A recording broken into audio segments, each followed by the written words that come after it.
All right. All right. All right. You know who it is and you know what time it is. Open court discussion time in the Counselor's Corner.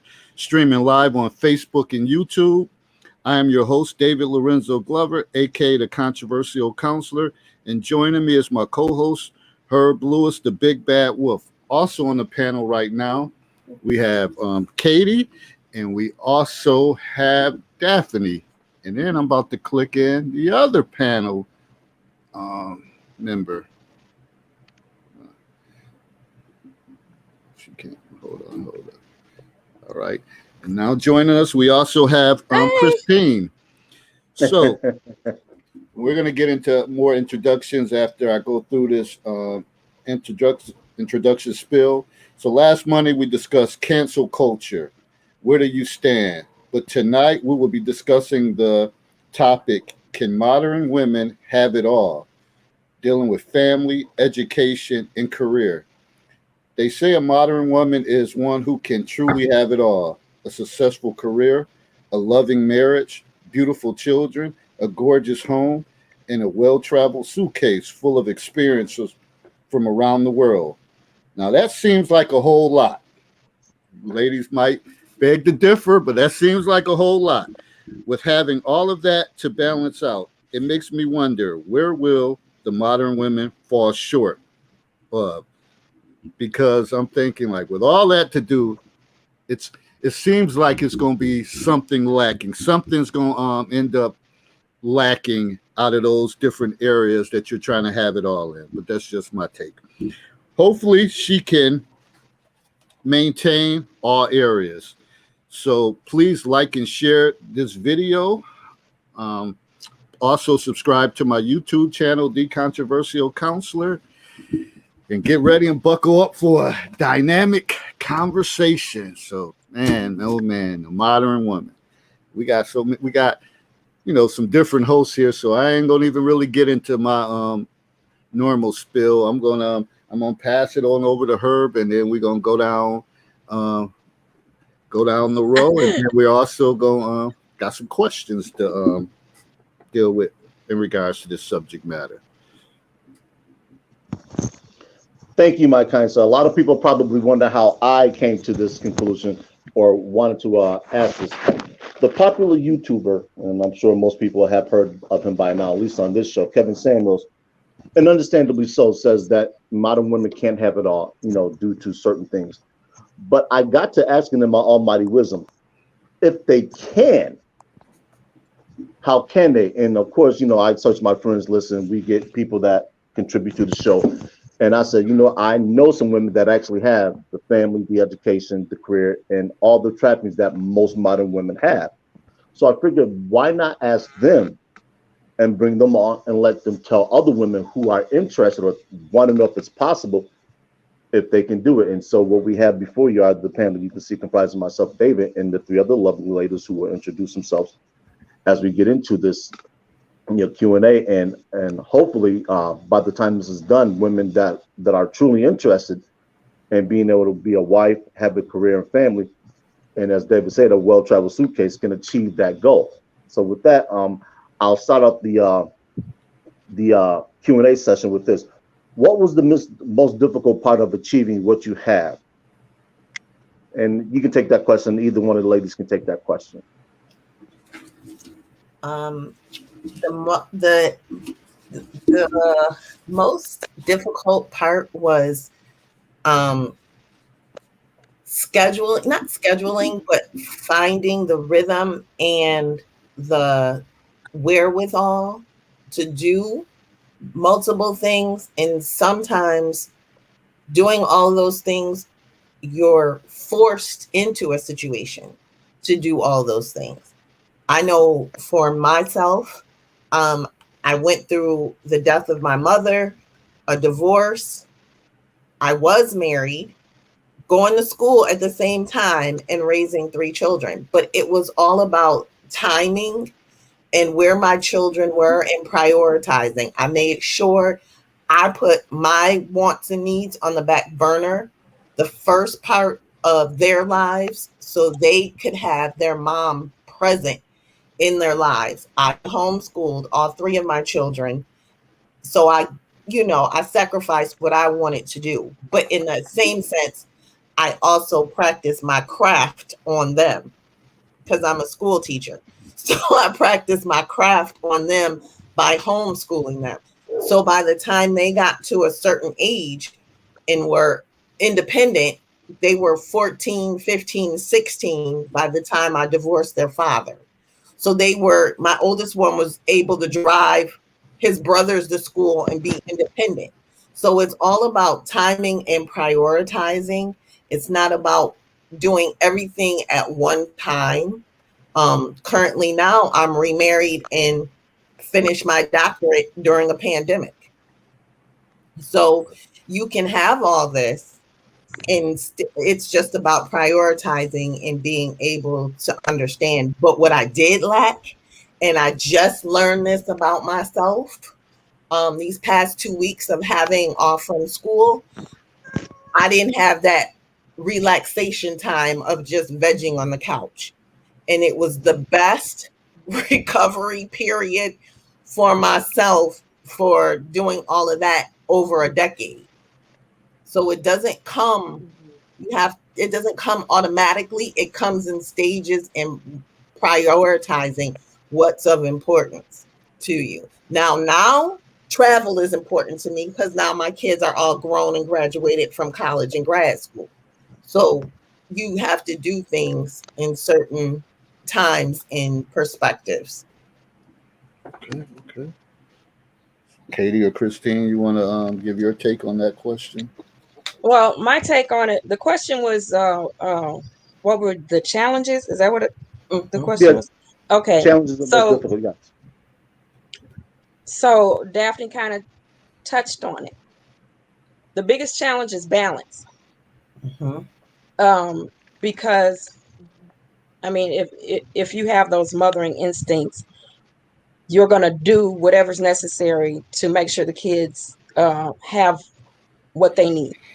So you end up kind of, you're trying to do what satisfies you, what satisfies others in your life, and of course, putting your children first. You end up almost on a hamster wheel. And with all that drive and passion for your family or whatever, I think there's a tendency to forget about your personal needs, aside from your career goals, aside from your educational goals, and what have you. It's like, okay, what have I done for me? What have I done to make sure I'm okay, mind, body, and spirit? Again, I don't know how old Daphne is, but as she said, so you prioritize things and you put things off for yourself or whatever. I started traveling at 41. I mean, I had been a few little local places, but when I hit 41, now I have 6 children. I have 3 older children, 3 younger children. Everybody's grown now, but at the time, when I turned 41, my oldest was out of high school. I think my older 2 were out of high school when I started traveling. And they were old enough to make sure everybody under them was taken care of. They know how I am, so they know what needed to be in order or whatever. And I took my first trip to Jamaica. I've been traveling ever since. So that's something I do for me. And that became my reset point. Was 1 week a year, I would take my girlfriend's trip to Jamaica. I mean, it was so important that 1 year I was laid off. So I was like, well, I'm not going to go this year. My kids was like, oh, heck no. We want to get you out of the house. No, they know the difference. That week was like me going to Mecca. I would come back recharged, relaxed, what have you. So they put the money together to make sure I went that year. Wow. So that's my take. Balance was the biggest challenge. All right, Katie? I will say with both these ladies, you can have it all, but you can't have it all at the same time. And what Exactly. gives if you try to do too much at the same time is stress. And a lot of women are very, very, very stressed out and under a tremendous amount of stress and pressure all the time. And I think you see that play out in terms of anxiety rates, depression rates, medication. Women use medication to try and manage their emotional state and just stay on top of everything they have to do. I traveled in my 20s a lot. I didn't have kids till my 30s. And then when I was with my kids, I was home, but I ran a business at the same time where I ran a small nursery school out of my house and I had other people's kids coming, but I could do that with my kids there. And then my other job was evenings and weekends. I taught exercise classes. So in a way, going to my second job was like me time because that was when I went and did yoga. I went and did water aerobics. I went and did strength training. So I counted my job as my me time because I chose it to serve two purposes. It brought a little bit of money into the household. It got me out of the house. It got me showered and put on clean clothes and go somewhere where I interact with adults instead of just being at home with kids, playing in the mud, doing art projects, mess all the time. So, but then once I had kids, my traveling really went in the back burner. I didn't travel very much at all with young kids. Occasionally, maybe we took like one family road trip. That was a pretty big trip, and we took a couple little like camping trips and stuff. But largely, the type and the amount of traveling that I had done before I had kids, that all just got put away once I had children, and I still haven't picked that up. My kids are 7, 10, and 13 now, and I still don't travel yet. But I see that I can again when my 7-year-old is maybe, 13, 14 years old and can manage himself a little bit more at home, then I could start to have that freedom to get away a little bit more. But I think I think I agree with the other lady saying it's a matter of balancing whatever you have going on at any given time. And some things are back burner. Some things you're not going to do for this phase of your life. You can have a chance to do it again, but I think when we try to do it all at the same time is when you see things start to fall apart. And the main thing that falls apart, in my experience and observation, is the stress level of the women trying to hold it all together. Absolutely. All right. I got a question. We're going to kind of combine both of these. So we talk about modern women, and I know some people, when I was posting stuff, they was like, okay, what is a modern woman? Also, what is the similarities and the differences with that and a traditional woman? What's going on, Willie? Thanks for joining us. Hey, how y'all doing? Sorry I'm late. That's okay. How is a traditional woman defined? Because I know there's different definitions of what a traditional woman is. I can go from my household, from my mother's household, she was the one that went to work, went to school, and I was a latchkey kid, and I heated up food and did homework, housework, and things of that nature. So I'm not exactly sure, like, that's my definition of a modern woman, was always working and always bettering herself through education, and also understanding that I also had to participate in helping our family be cohesive and balanced and do my portion by cleaning and going to school and heating up food. You know what I mean? So it depends on what you think of as a traditional woman. Well, to what Dave asked, let me see if I can Yeah, add that's some a good clarity. point. Go ahead, Kathy. I was just going to say, my grandmother worked outside the house. She had 8 kids, but she was a full-time teacher. And that was back when not as many women worked outside the house. And then my mother was a stay-at-home mom, so she was full-time. She never had a job outside of the house. And then I'm somewhere in the middle where I've always worked part-time, usually trying to be an entrepreneur where I work for myself and have more freedom in terms of how I design my work life. But I'm kind of somewhere between my mom and my grandmother in terms of managing a household and managing a work life.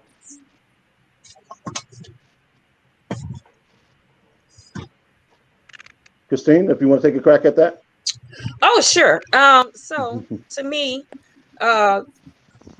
it's kind of one and the same, believe it or not, because I don't think there's anything but a modern woman today. And that is because in my mind, what defines a modern woman is options. We live in a society where we have options. You can't roll that back. So you have the option to be an at-home mom, uh, um, a wife, somebody that doesn't work, someone who takes care of the kids, or you have the option to be a career woman, somebody who travels, somebody with or without kids. It's all up to you. So since you can't, hopefully, you can't take those options away at this point. We're all modern women. It's just what lifestyle do we choose?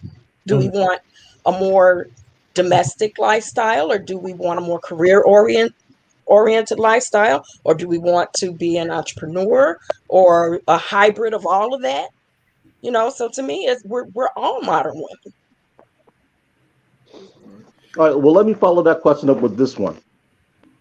What advice would you give to any woman who's looking to achieve what you ladies have done? I'm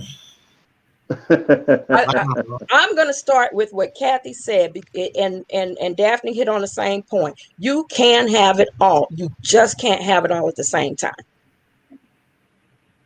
You do have to prioritize. You do have to decide what's more important to you. Certain things do have to be put ahead of other things. Kathy, you said you traveled first and then you started a family. I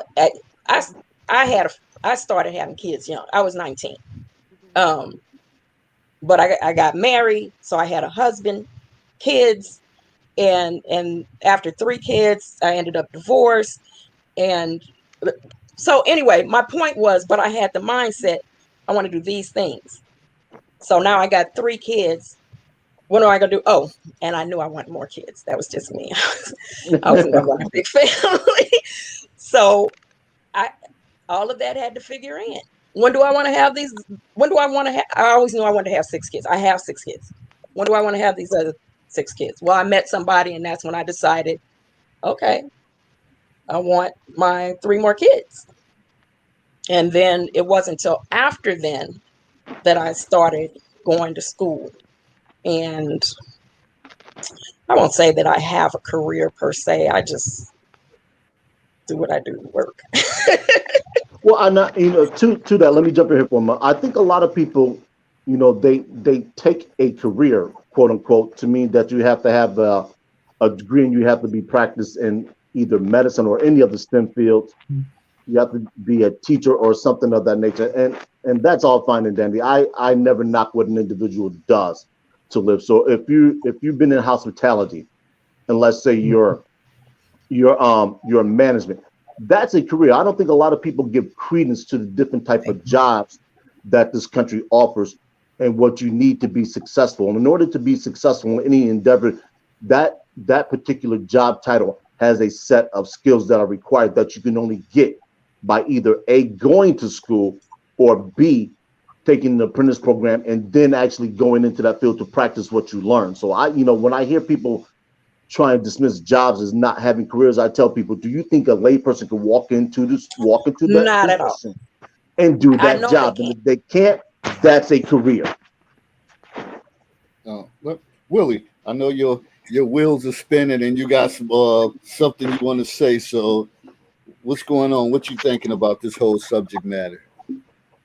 Well, I was actually reading the discussion, and it says, if modern women want it all, family, education, career, romance, doesn't mean she has to do it all. And I posted about 2 months ago on this same subject about what you have these days is the modern woman who goes, she has a couple children, she's going back to school, she starts a career, and then as she moves into her career, she wants romance. But then what happens is she wants a romance with a man who's on the same level as what she's on. And that's where the problem is because she's gotten all this education and all this other stuff that she has going for her, and she wants a man who's on the same level. And what you'll find is that most men aren't making the amount of money that she's looking to be making, that she says has to be qualified for them to be with her. She's making $70,000, $80,000, $90,000. And if you look at the average income of most Black men in society, the average is $50,000 to $60,000. And so you'll find that some of these women are making $60,000, $70,000, $80,000, or they're not going to want to deal with a garbage man. They're not going to want to deal with a man who's making $30,000, $40,000 because they feel that he's not on their level. And that's where I find the problem is when you say the modern woman, they sometimes overeducate themselves out of a romantic situation. And what you'll find is that 48% of most Black women end up dying unmarried. So let me say this.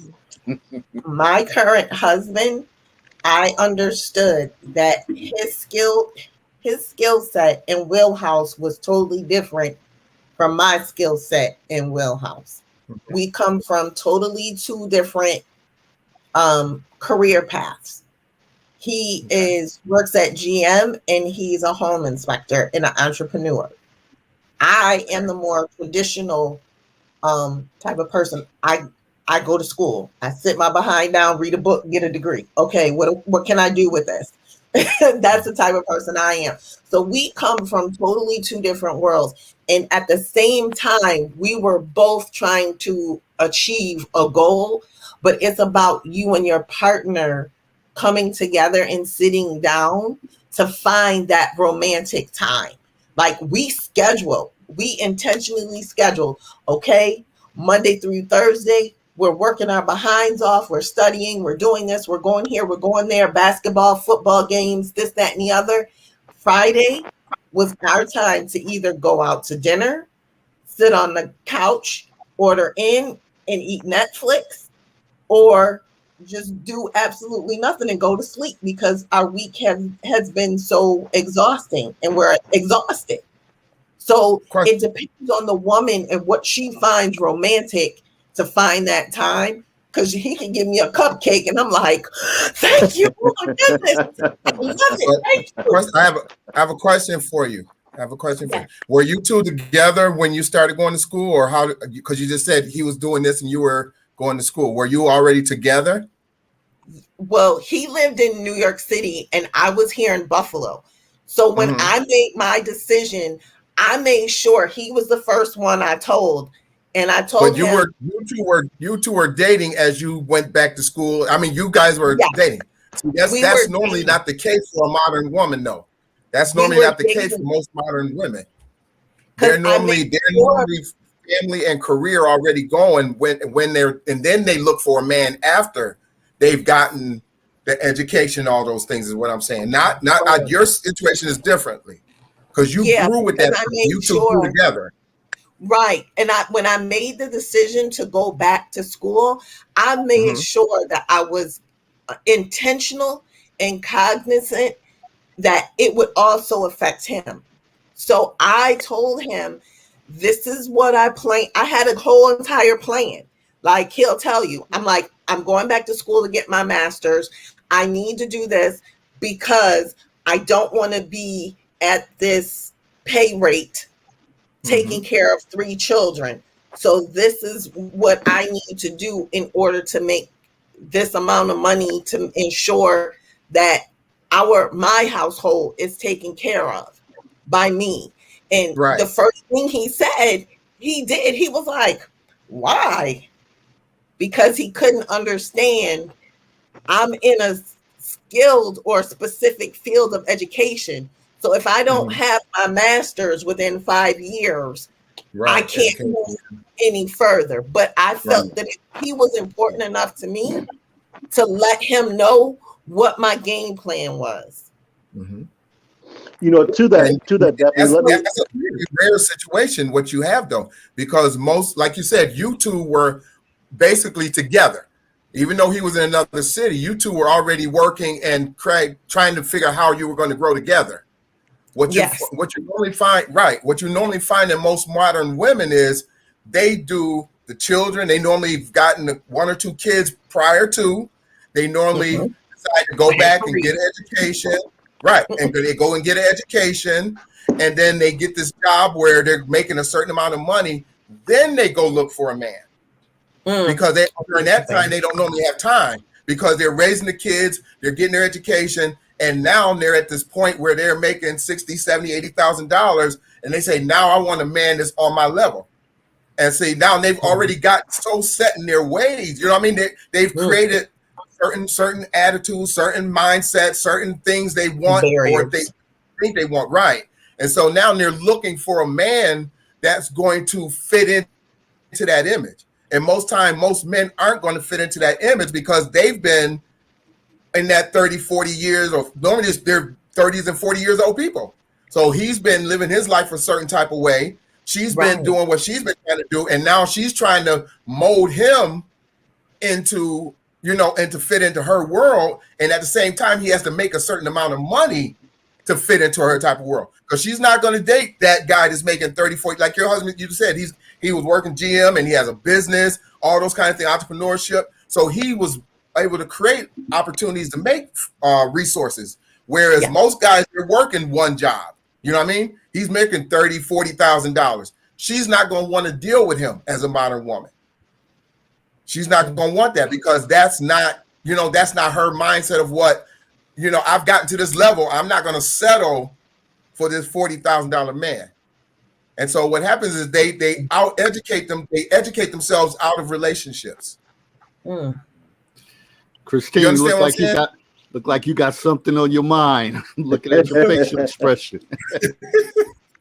I'm hearing what you're saying, and I guess part of me wants to be careful not to dismiss what you're saying, because maybe that's facts.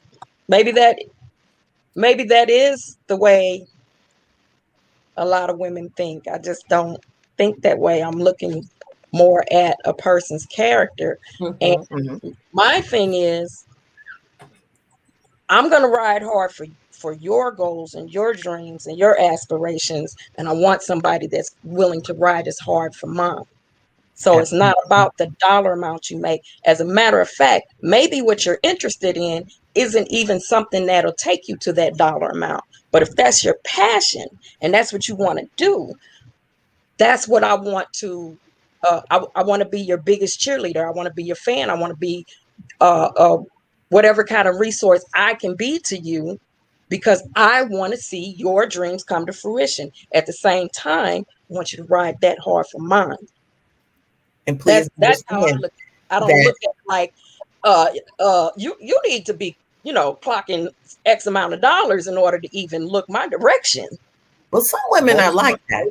That's most what I'm saying. Women, though. That's what you find. Is that the modern. I don't want to dismiss what he's saying. Sometimes when you say things and I'll be looking like that ain't true, and I have to remember, just because it's not true with me doesn't mean it's not true. And see, like you said, you're looking for somebody you can build, like you're going to support that person. You're building. You say, well, I got you covered. You got me covered. Most of those people have been covering themselves for so long that when they've gotten to that point where they've got their degrees, their masters, their doctorates, and they raising the kids, and they've kind of set that mindset of how they want the rest of their life to go, now they want to get a relationship. And they're not looking for somebody they're going to build up and wait on to get it together. They want them to come in already set.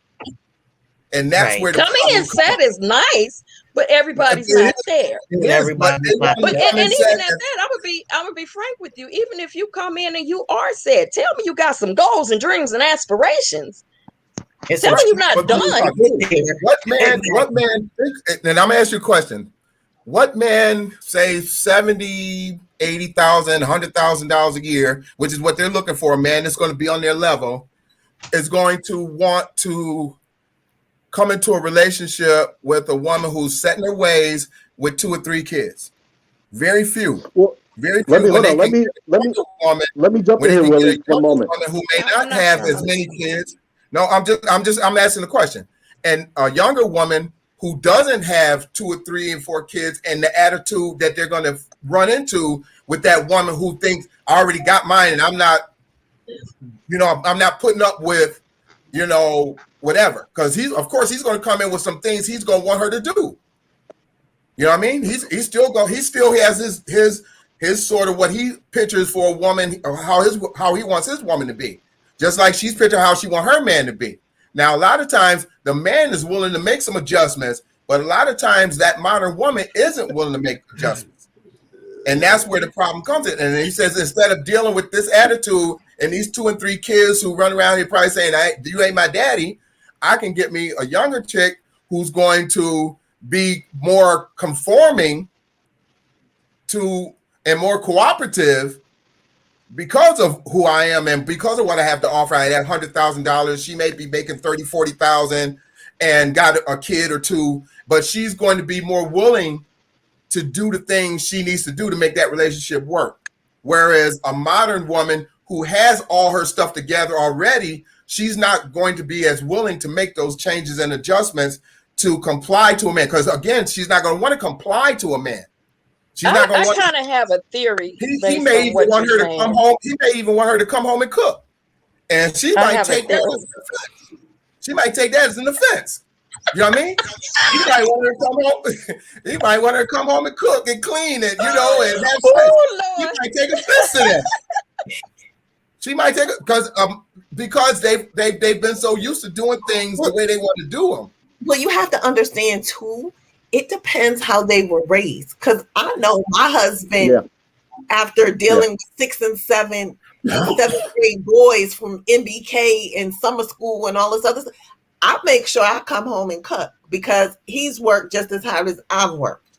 So I'm really intentional about my love language to him and to myself, because we both need to feed us and nourish us, but then we also need that emotional and social time with each other to replenish for the next day, because we've both been fighting outside the house and giving everything and everybody else. So it's our time. This is our sanctuary, right, to come in to eat and clean. And to me, that's my love language. When I come in the house, my house needs to smell good. So my air diffuser is on all day. So the minute I hit the door, that breeze of smell good is in my face. And I'm like, well, what you want to eat? Well, what you want to? Okay, I'm about to go cook these chicken wings and some salad. That's good. You got enough for lunch tomorrow? Okay. And then we sit and watch TV.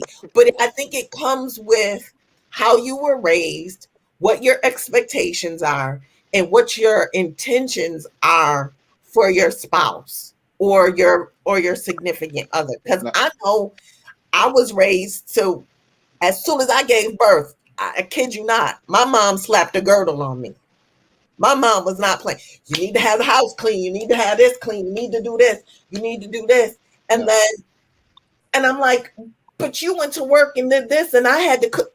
So those two ideals had to mesh and balance each other out. Now I have a question as far as that, Daphne, what you said about coming home, house smelling clean.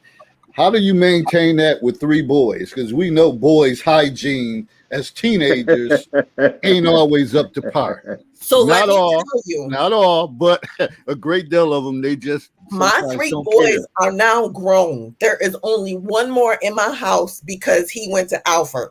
He is on his way out the door to DC for a job interview on Friday. But he still comes here, showers, changes clothes, do all this other stuff.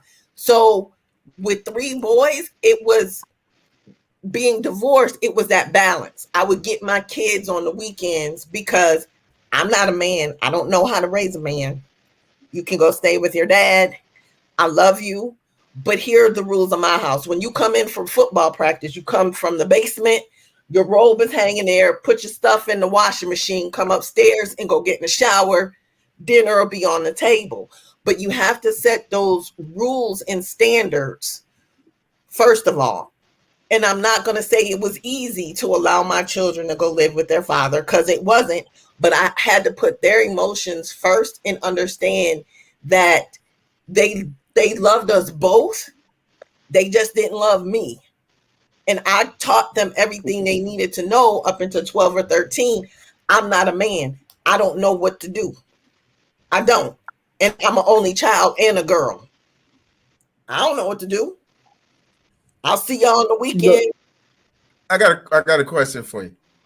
I got a question. One of the things that most modern women have an issue with, a word. And I'm gonna ask you because of the way your relationship went with how you said you two got together, and from what you were just saying, how do you feel when you hear the word submissiveness, or submit to your husband? How does that word affect you, or what do you think of that word? Because a lot of modern women have an issue with that word. They take it as being. We both submit to each other because his skill set in something else is stronger than my skill set. So when it comes to finances and money management and all this other stuff, he's the king of it. Okay. I'm the queen of spending. So he's like, yo, you know, these Poshmark boxes keep coming here. You need to cut back. Okay. Only one box is coming this week. I ordered these. It's about being intentional. It's about being intentional and upfront and understand what your skill set is. His skill set is credit and money. Mine isn't that. And I understand my weaknesses. I understand. So you don't take offense with that word. You don't have an offense with. You don't take offense with that word. I don't take offense with that word because I know he's leading us in a direction that's going to help both of us. But with my first marriage, I can honestly tell you, I was running the ship. So you weren't. I wasn't being submissive. He would drop his paycheck off. I would pay the bills, get the kids, educate. Only thing he had to do was go to work. So I was married, but I felt like a single parent. You know what I'm saying? So in this relationship, it's totally different. And it's like, whew, I can let my hair down for a minute. You know what I'm saying? And he's up front. He's like, you need to sit your behind down because you're doing too much. You got too many jobs. Why are you working all these jobs? When does this job end? And let it end permanently. Like he knows, like when I'm doing too much.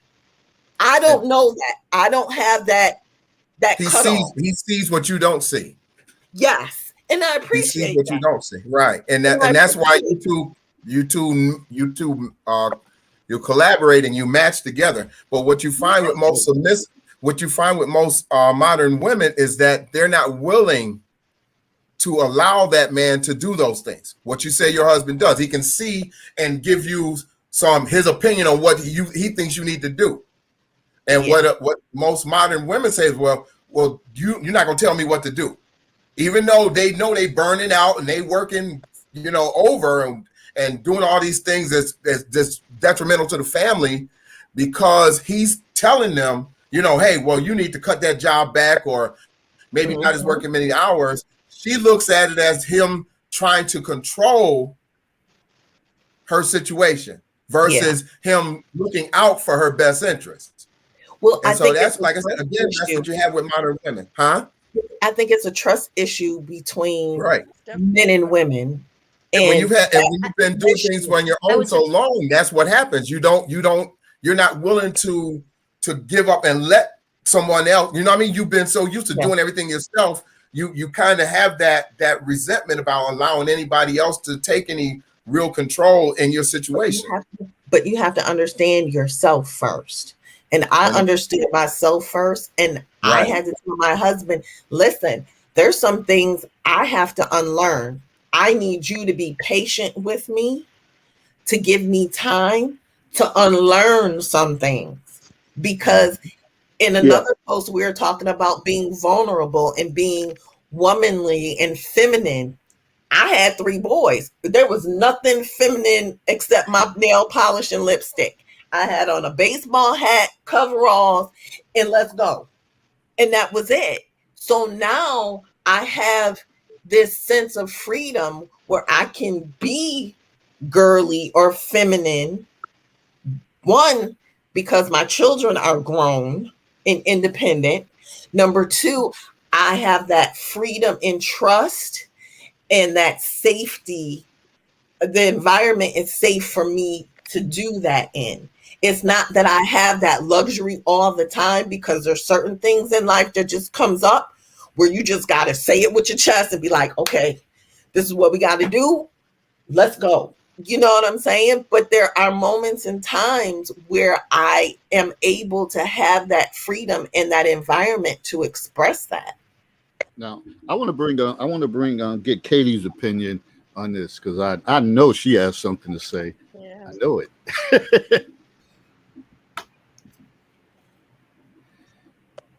Katie, what's your take on? I was going to agree with Daphne of the trust issue. I think that if you have been for a long time, then you've learned to trust yourself. It can be difficult to let somebody else in, but also if you've trusted the wrong people in the past and you have given over your power or been submissive to somebody who used it against you, is it to control you in your best interest? It wasn't for the best interest of the family. It was for their own trauma, and they were trying to meet their own needs, and they were blind to what you needed, or they actively harmed you in some cases. And especially if you've made that mistake more than one time. I made it once, and hopefully that's the last time I'm going to make it. But I know women who've made that mistake over and over, and they didn't learn from the previous relationship. So the relationship, they got to do the exact same pattern. Next relationship, exact same pattern. So after a while, those people begin to think, and this could happen to women or men. I've seen it on both sides. They begin to think all men are like this, or all women are like this. And if you have submitted yourself repeatedly to men in a pattern did not serve you and that hurt you, then yeah, you're going to eventually stop doing that. And you might not necessarily recognize that, it wasn't the dynamic that was wrong. It was the person that was wrong in this case. Like I shouldn't have done that with that person. That dynamic would have looked different with somebody else. So I think in many cases, what you're talking about, where somebody is older and they're unwilling to change or shift to accommodate the other person in the relationship, and then men and women, I think that comes from patterns that have happened over and over. And so rather than looking at the pattern and saying, what changes do I need to make to my pattern so I could end up in better situations and make best for myself, instead they say, I'm not doing this anymore. I'm done. I'm just done. I'm not going to try. I'm not going to put effort out there. And the minute somebody comes along that challenges them on that, instead of being able to take it for what it is in that moment and get to know that person and see if that dynamic works in that relationship, it's just like, oh, you're trying to do something that's controlling. I've been road before. I'm just going to nip in the bud and say no, and that's it. I'm not going to go any further. I'm not going to challenge myself to overcome something. Absolutely. Because like I said previously, you have to heal yourself from past hurts and trauma. And that is your responsibility in order to move on to the next relationship or not move on to the next relationship. Well, what you just said, Daphne, was what I was going to say is, because who hasn't had their heart broken, or who hasn't? Most of us have been in a situation where we've done the right thing with the wrong person. Absolutely. And when that happens, if you don't take the time to allow yourself to heal, then you will repeat it. And like Katie said, you'll get to a point where you're just like, that's it. I'm not doing this anymore. I'm not being submissive for anybody else. I'm not being feminine and sensitive where everybody's going to get the hard side of me, but you teach yourself in the process. Absolutely. You teach yourself out of tenderness. You cheat yourself out of Great. vulnerability. Absolutely. Right. Vulnerability, out of the ability to feel like somebody is protective over you instead of you always being the one that is protecting everybody else. Because as mothers, we know when we have children, we're mama bear. I'll go to war for mine, So learning how or healing yourself so that you are actually open to love again, and you don't mind,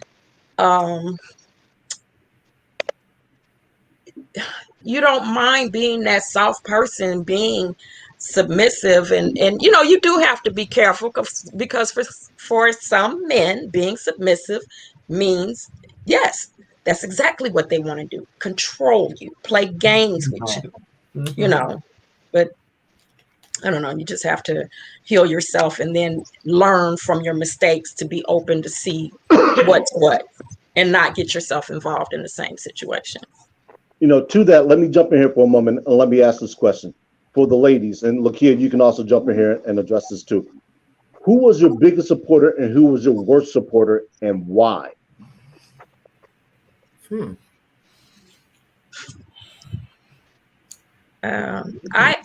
My worst supporter, one time I dated a narcissist, and that was a trip. That was a trip. To say the least. Yes. But I always try to find something good in every relationship, and I did learn something from him. Nothing relationship related, just exercise related, and that was don't compete. Just do your best every day. Outside of that, everything was a freaking disaster. Okay, so that would be the worst one. He was a gaslighter, just a narcissist, and he would turn everything around to make it about him. Just period. Everything suddenly became about him, and he was the victim, and I should be sorry. It just was a mess. So that would have been the worst. The best would have been somebody that was very supportive of me.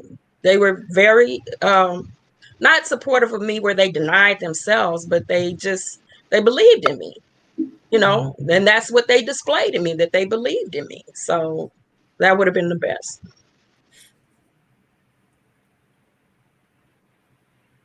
Daphne or Kathy or Lakia, you want to answer that? Well, the worst for me was my first marriage, but I learned multiple lessons. And it tapped in the strength and courage that I didn't think that I had. But all the while I was in preparation for the divorce and I was preparing my children for the divorce when they were like 4, 5, 6, and 7. So they were already mentally prepared. I was preparing them until they turned 13, 14, 15, 16. So I had already been preparing them, but I realized I was preparing them and not really preparing myself emotionally for it. Because I was so concerned with their emotional component of the split. But my best is what I have now. Like I'll say, oh, I just applied for this position, and he's like, come on, let's ride it till the brakes fall off. Let's go. So those champions and those positive supporters are very important, because I wouldn't even have the courage to even attempt to even try. I'll just be the teacher forever. You know what I'm saying? So it's like you have both, and you have two different ends of the spectrum. And then you also have to understand that for me, I had to heal inside first. I had to heal in order to hear. I had to heal in order to allow myself grace. as well. So it was a very healing and cathartic moment for me in doing all of this. And I grew tremendously. I grew tremendously.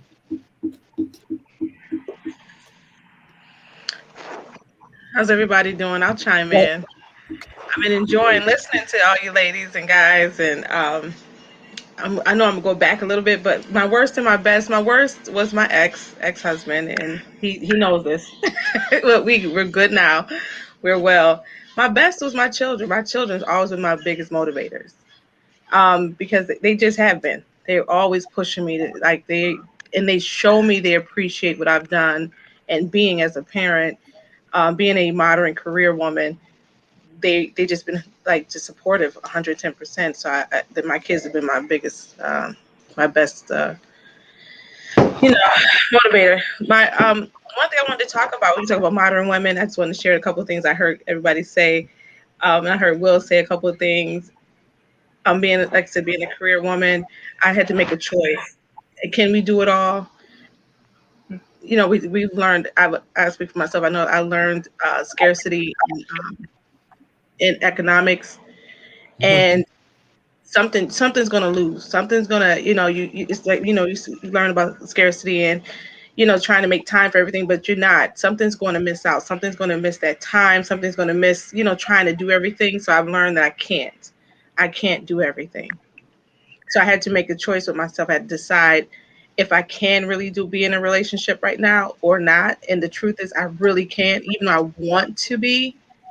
But really to be able to give myself, as I did hear Willie say about, not wanting to cook, not really being willing to do, like, being set in our ways. And so, to some degree, when you do make that choice, you are kind of set in your ways. But I've also know if I've met someone that has the ability to graft himself into what's going on in my life, and I can graft myself into what's going on in his, maybe the possibility is there. But it's meeting that special person to be able to do that. And it's possible, but I had to be realistic with myself and say, can I really focus on a relationship right now where I can give as, is it Daphne? Yeah. Daphne, being in a marriage, I was married for 11 years and cooking, making sure the kids is in bed, making sure, having that time for me and the husband, making sure things are correct at home. It takes a lot, and I believe that's what causes a lot of women to go through a lot of health problems early, because we're trying to do and be everything. And I would say to my ex-husband and my kids, y'all not killing me. You're not killing me. I'm gonna live. Y'all not gonna have me doing this, trying to drive me crazy mentally, physically, just dying because I'm trying to be everything for everybody, and I can't. So I had to go into self-preservation mode, and I had to say no. Some things I have to say no to. No is anointed, I say. And some things I have to just sit back and say, if they don't like it, oh well, and keep going. So yeah, I'd be realistic about that. Not being in a relationship right now. No, it's not healthy for me right now. What I'm doing with my career. But you have to be honest with yourself too. Because I know before my husband even put the ring on my finger, and I can tell you this, I love to shop, because that filled an emotional void from the first marriage. And I took him to my attic, and he was like, oh my God, what am I going to see up here? I was like, listen, this is me. I don't drink. I don't smoke. I don't have any of those vices. But this up here is the one vice that I enjoy.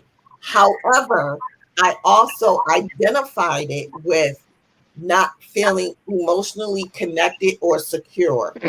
So buying a pair of shoes, a new dress, a belt, a coat, I was like, woo, this filled the void. Thank you. I feel better now.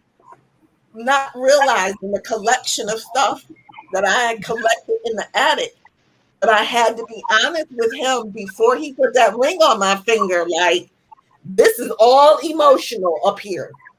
Like, all of this is emotional shopping.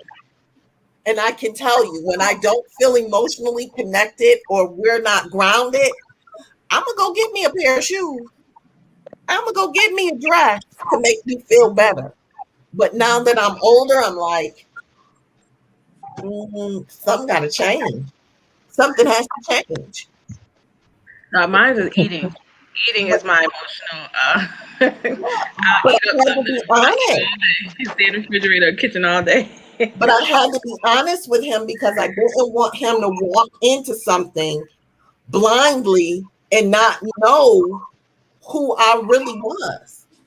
That was the most difficult thing ever I had to do. And he was like, is there a dog up here? Why are you taking me upstairs? And when he saw upstairs all the clothes and shoes and purses and coats, he was like,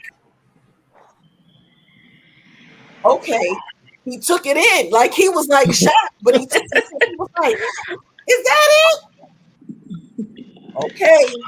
Now you can put the ring on if you don't want to. I understood. And I understood that. Even with going to school, I understood that. And I had to tell him, I'm like, these are my goals. This is the blueprint. This is the plan. I can understand if you do not want to hang around me while I go to school. Because this is what I do. This is what I need to do. So if you don't want to hang with me through this ride, you can go, and I'm good. But I had to be honest with him, and I had to be honest with myself. So I have a question too. So when you talk about modern women and you say, I heard many of you say, well, you can't do it all, or you have to do it all, in certain times, whatever. Mm-hmm. So out of those things, and not saying any of you on the panel, when you think about careers, family, education, and we know there's going to be some shortcomings with some, do y'all think in many cases it may be the man that's getting shortchanged? Absolutely. And I can say that without a doubt. Absolutely. Because I'm a workaholic. Absolutely. But I know that in a sense because I'll tell him, oh, Monday I'm working on Wednesday. So I'll give him a heads up, enough time to prepare himself. Like, I won't have my wife on Wednesday until after 10 o'clock. I'll prepare him because I think that's out of respect, because you thinking I'm gonna sit up here and watch a movie and I'm in here working and he's sitting there feeling some type of way, like this chick is in there working and I'm sitting up here waiting for her to come watch this movie and he's feeling some type of way. I feel the full disclosure because I'm like that with football. I tell women, hey, look, on Sundays, stop. I'm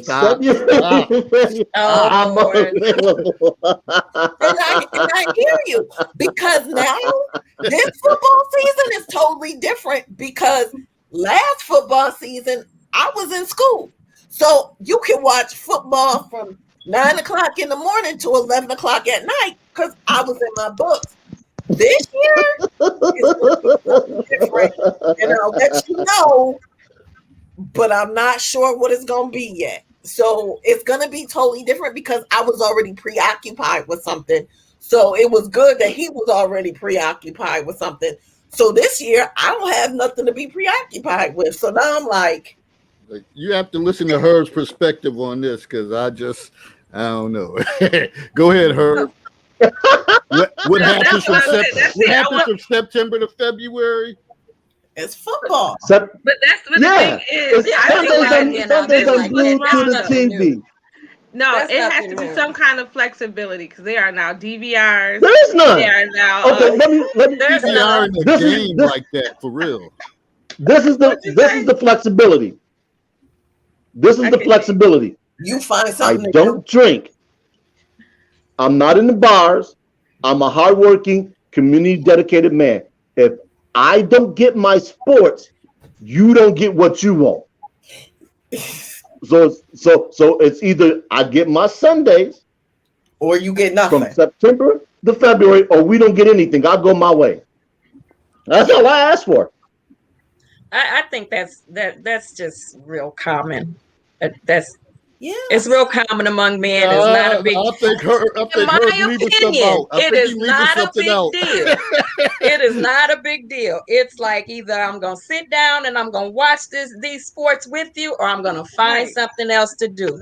It's all about balance. Somebody, if a man wants to watch sports, that is like so unoffensive, in my opinion. That's Absolutely. just where I live with it. But as far as what falls through the cracks, or you know, at least in my life, it was actually me, because I pour everything I have into those that I love. So if I'm in a relationship, I'm pouring into that, and I'm always pouring into my kids. And as a result, there's been like, I'm getting sick. I'm not taking care of me. I'm taking care of everybody around me, but I'm not taking care of me. So with that being said, if I'm pouring all that into you and I realize that you don't appreciate it, Right. The shelf life is short. Yeah, absolutely. Because you need someone to pour into you as well. Yeah. This football season, I'm thinking now. The football thing don't bother me. That's not an issue. That's minor to me. It is. It really is. But now I'm like, oh my God, I used to have a book to read or a paper to write or a homework assignment. Herb had a little more left to it. It was like on Saturdays, they could get about 2 hours because you got to go to work. So for like 6 months, y'all get no weekend activity, none whatsoever. And throughout the week, he's working. So that's why I'm getting on Herb about that one, because I'm like, That's okay. what, currently that's what my work schedule is. Yeah, I work on the weekend. So I work third shift, so I work a non-traditional shift. So that's the other cat. That's the other cat. It would be different if I were out gallivanting and I told you you didn't have time. That I could understand somebody being upset with. But if I'm, like I said, if I'm committed to the community, I'm working and I'm doing all those other things, just like Daphne's addict.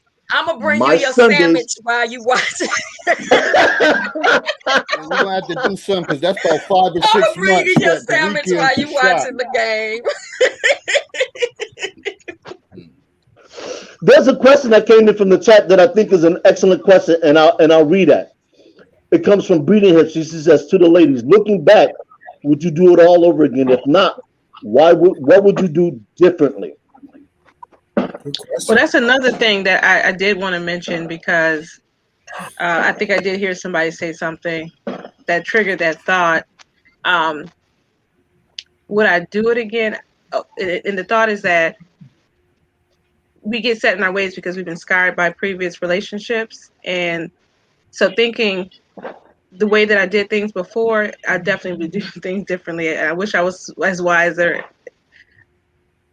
then as I am now, but I became wiser through the things that I've suffered, the things I have gone through. So yes, I would definitely do them different. And I would realize that I'm also a person that can vet as well. I'm not saying that I didn't vet, but I don't think I was as smart or wise in my vetting process. I think I was just so much more trained to think I was supposed to create myself to be what he wanted me to be, instead of me realizing that I still need to just be myself. And if he doesn't like who I am as a woman or love who I am as a woman, then he's just not it. Not always trying to conform to what he wants me to be. And that's one thing that I could say that I wish I would have done differently. And one of the responses on Facebook in this group, one of the posters stated that I had a choice. And I explained to him, I was like, well, for me, my mother taught me how to be a wife and what qualities to find in a husband. So when I thought with my naive little brain that I found the right person that checkmarked all those things on her list that she taught me, not understanding I had been duped in a sense. and not really told the truth until it was way too late and further in the marriage and 3 kids later. So you can't go back. You just have to deal with the situation, discuss it, heal, and move on. But I mean, I learned many lessons from it, and I'm appreciative of those lessons. However, my parents also taught me how to play in the sandbox too with others. And my parents were both divorced and still were, they still loved each other, but they were also still respectful of each other and mindful of each other, where they had to come together and co-parent me and understood that I was the priority and not their adult feelings. So I've learned that from past and through my past experience. However, the other component of the other person didn't learn that. So, you know, you learn lessons and you live through those lessons and you understand that certain things trigger you and you have to call a thing a thing. Like, this has triggered me. I'm scarred by this. We need to change this narrative and scenario. And I know that I have told myself, like, the first part was a learning lesson. The second part, we gonna have fun and do it up and create generational wealth and prepare for grandkids.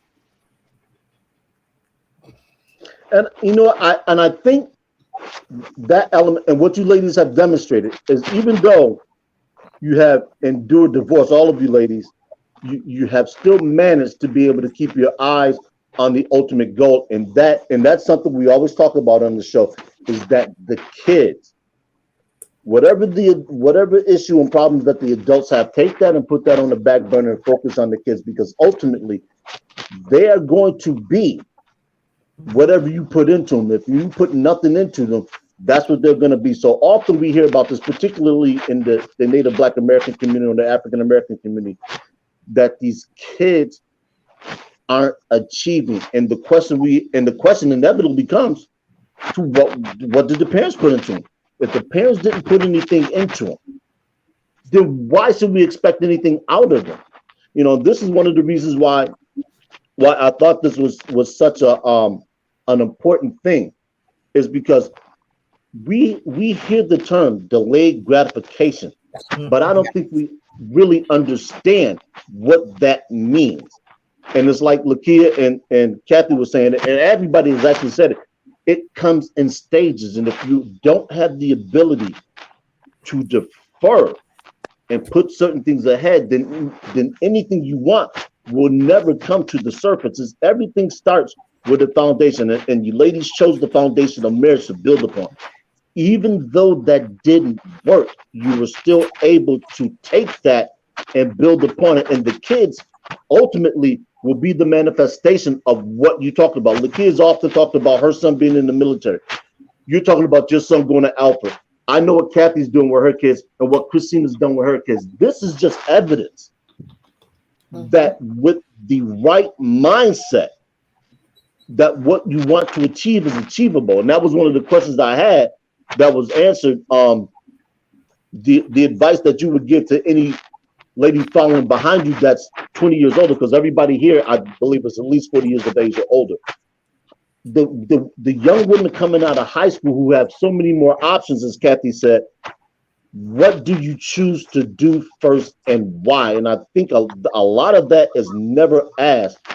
What do you want to be when you grow up? That was asked of us. What do you want to be? And some people are like, oh, I want to be a housewife. Some people will say, I want to be a doctor. And now all those fields are open to anyone.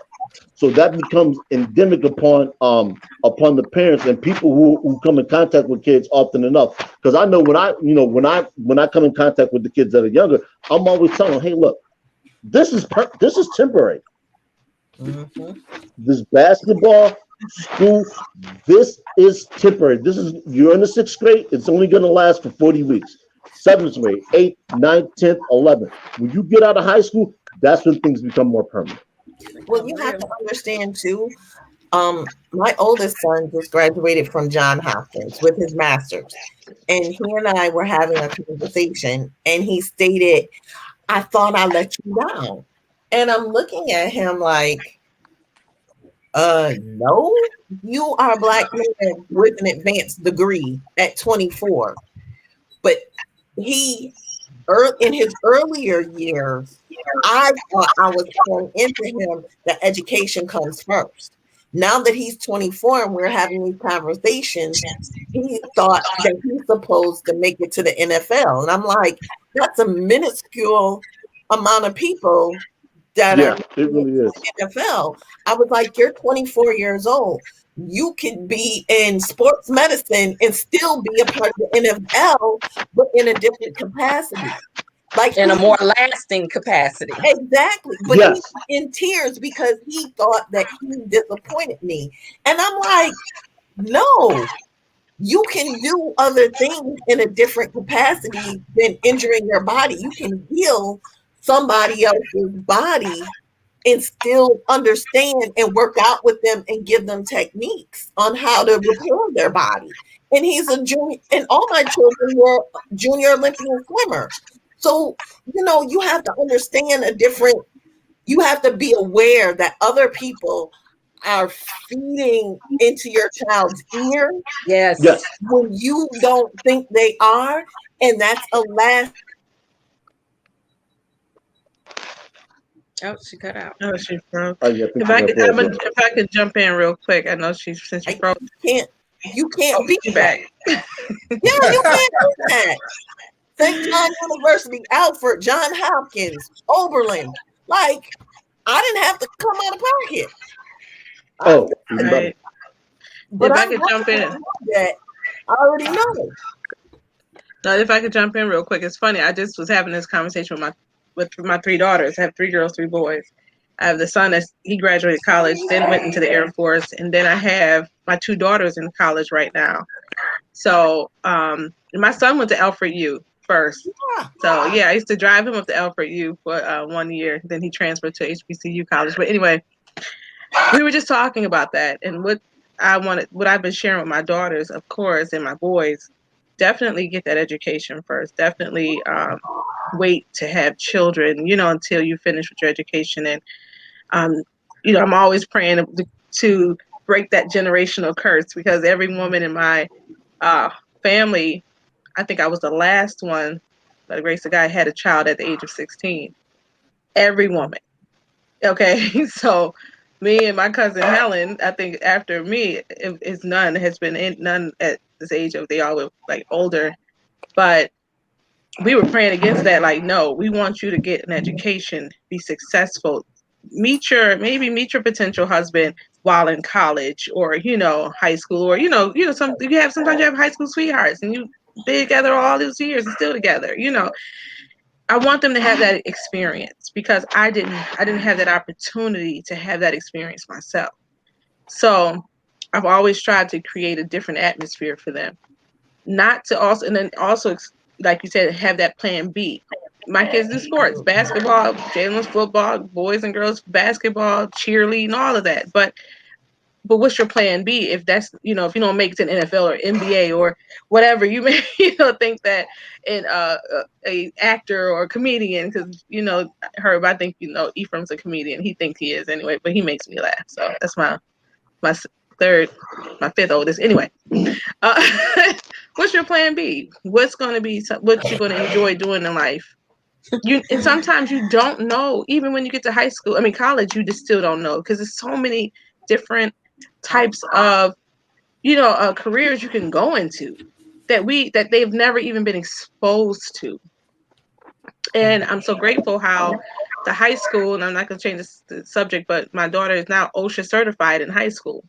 Absolutely. Like, awesome. I think that's like, who thinks about teaching kids about going into schools and hospitals or project sites and having to make sure that their safety and inspected and all that stuff? Who teaches them to do that? I'm grateful that they're exposing them to different career choices and job choices, where sometimes we're just so on being an NFL or NBA, whatever. But exactly.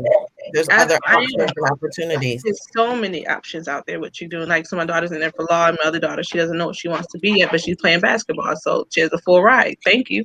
Like you said, grateful. So Thank you.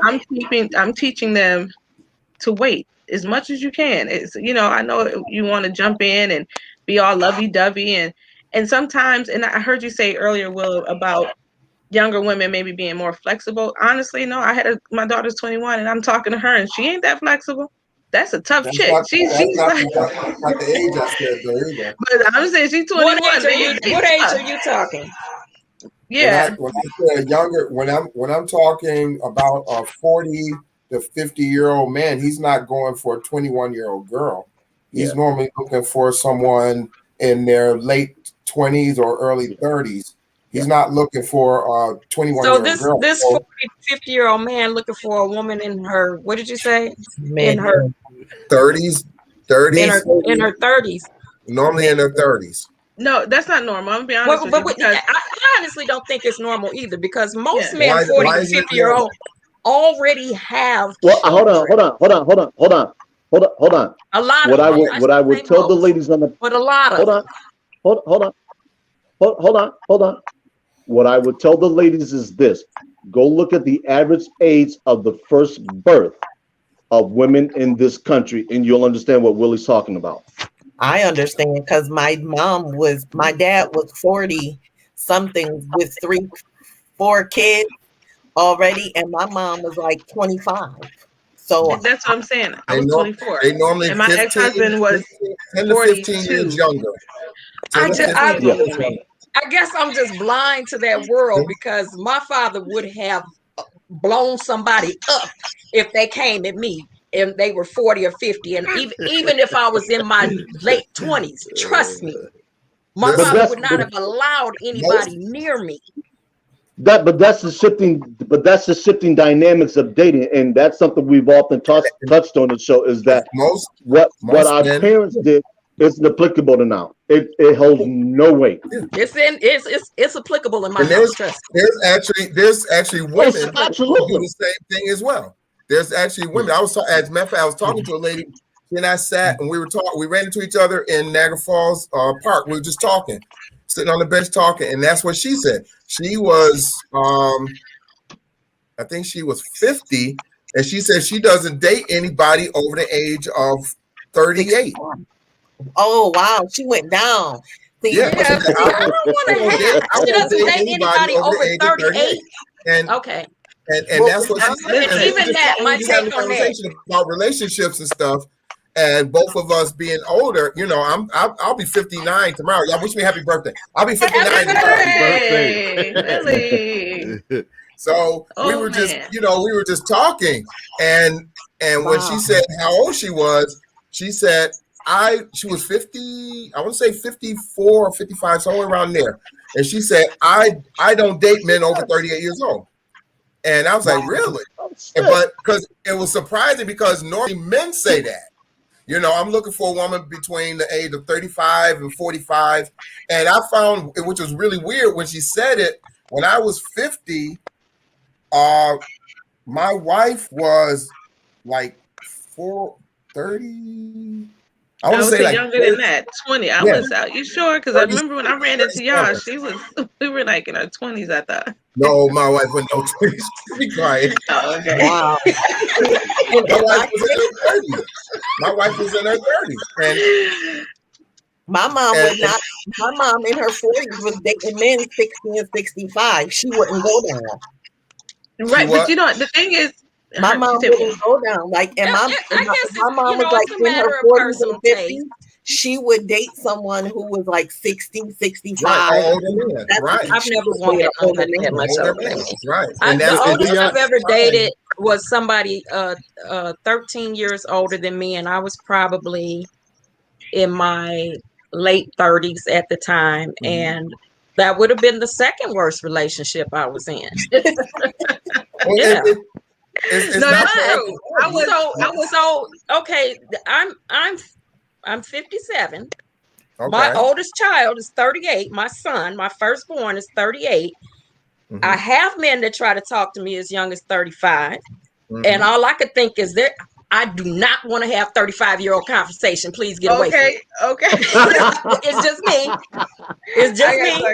If I want to have a conversation like that, I'll go talk to my son. It's just not for me. I want somebody who has not everyone's as much conversation life is going to as be a I have, 35-year-old that can share, conversation. you know. No, they're not. Let me share this Everyone's real quick. conversation is not going to be a 35-year-old My conversation. son's not immature, but I still don't want to. I just don't. I do not want to be reaching over my man talking about hand me the damn Bengay. No, this doesn't happen. No. One thing I said, my ex and I were 16 years apart. He didn't look it. He did not look that old. He did not look older. He was in his 40s. I think he was 42 and I was 24 or 40. He was 40. I was 24. And that's that 15, 16-year-old, you know, that 15 range. He was looking for someone he can control. He was looking for someone that was going to be totally submissive and just pop out babies and work and stay home and go to church. That was his old school mindset. You know, that's what I got with marrying a man like that. Now that I'm in my 40s, it's interesting. I am getting more likes from younger men that are my son's age. I refuse to answer to my son. I love my boy. My boy was 20. I'm not scared of my son. Oh, me too. Yeah. Do I want to hear his mouth that I'm bringing somebody home at his age? Absolutely not. You know what I mean? Right. But I'm like, dude, it's always. I can see all my kids having a fit. But that's always been a different perspective. You might not walk out alive. But that's always been a different perspective for women. Women. A woman's perspective is, I'm not going to date a man who's young, like the age of my children. Whereas a man, that's not the way men look at those situations. And that's why I said, remember I said earlier, I said that modern man and that modern woman, they don't collapse. A lot of times they don't get together because he's saying, why am I going to deal with this woman with 3 kids, got this degree, and who's not going to be submissive and cooperative? I'm going to get me a younger woman, normally 10 to 15 years younger, who is going to be more willing to be submissive, you know, more willing to be cooperative, more willing to maybe we can have a kid together and build that relationship. Whereas they're going to be more willing to do those things. Whereas that woman who is his age, 40, 50 years old, there's certain things she's not going to be willing to do. One thing is she ain't trying to have no more kids. You know what I mean? But so, one thing is don't calculate. But not to cut you off, they don't calculate. I'm saying what they don't realize. What happened with me is what they failed to realize, that as women, we do mature and we do realize, wait a minute, something's wrong here. And that's what causes the change in dynamic. Because if something's wrong, it's the part of the submissive, like it's a part, if he's being a controller, like controlling and not taking in consideration about her, then that's where things is like something's wrong. But if he's being compassionate and he's taking her thoughts, you know, into consideration, he's in, you know, having conversations with her, y'all making decisions together, y'all one.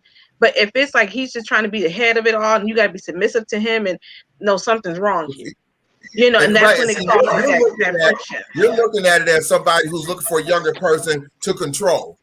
That's what it is. Right. But a lot of times that man who, like I said, that modern man and that modern woman, because they're normally on that same age level, and she has all this, I won't say baggage, but all these different things, children, career, you know, attitude, whatever's there. That younger woman's not going to have those things. So he can see building with her and being able to maneuver and getting some cooperation on some things where she's not going to be so much more willing to cooperate on certain things.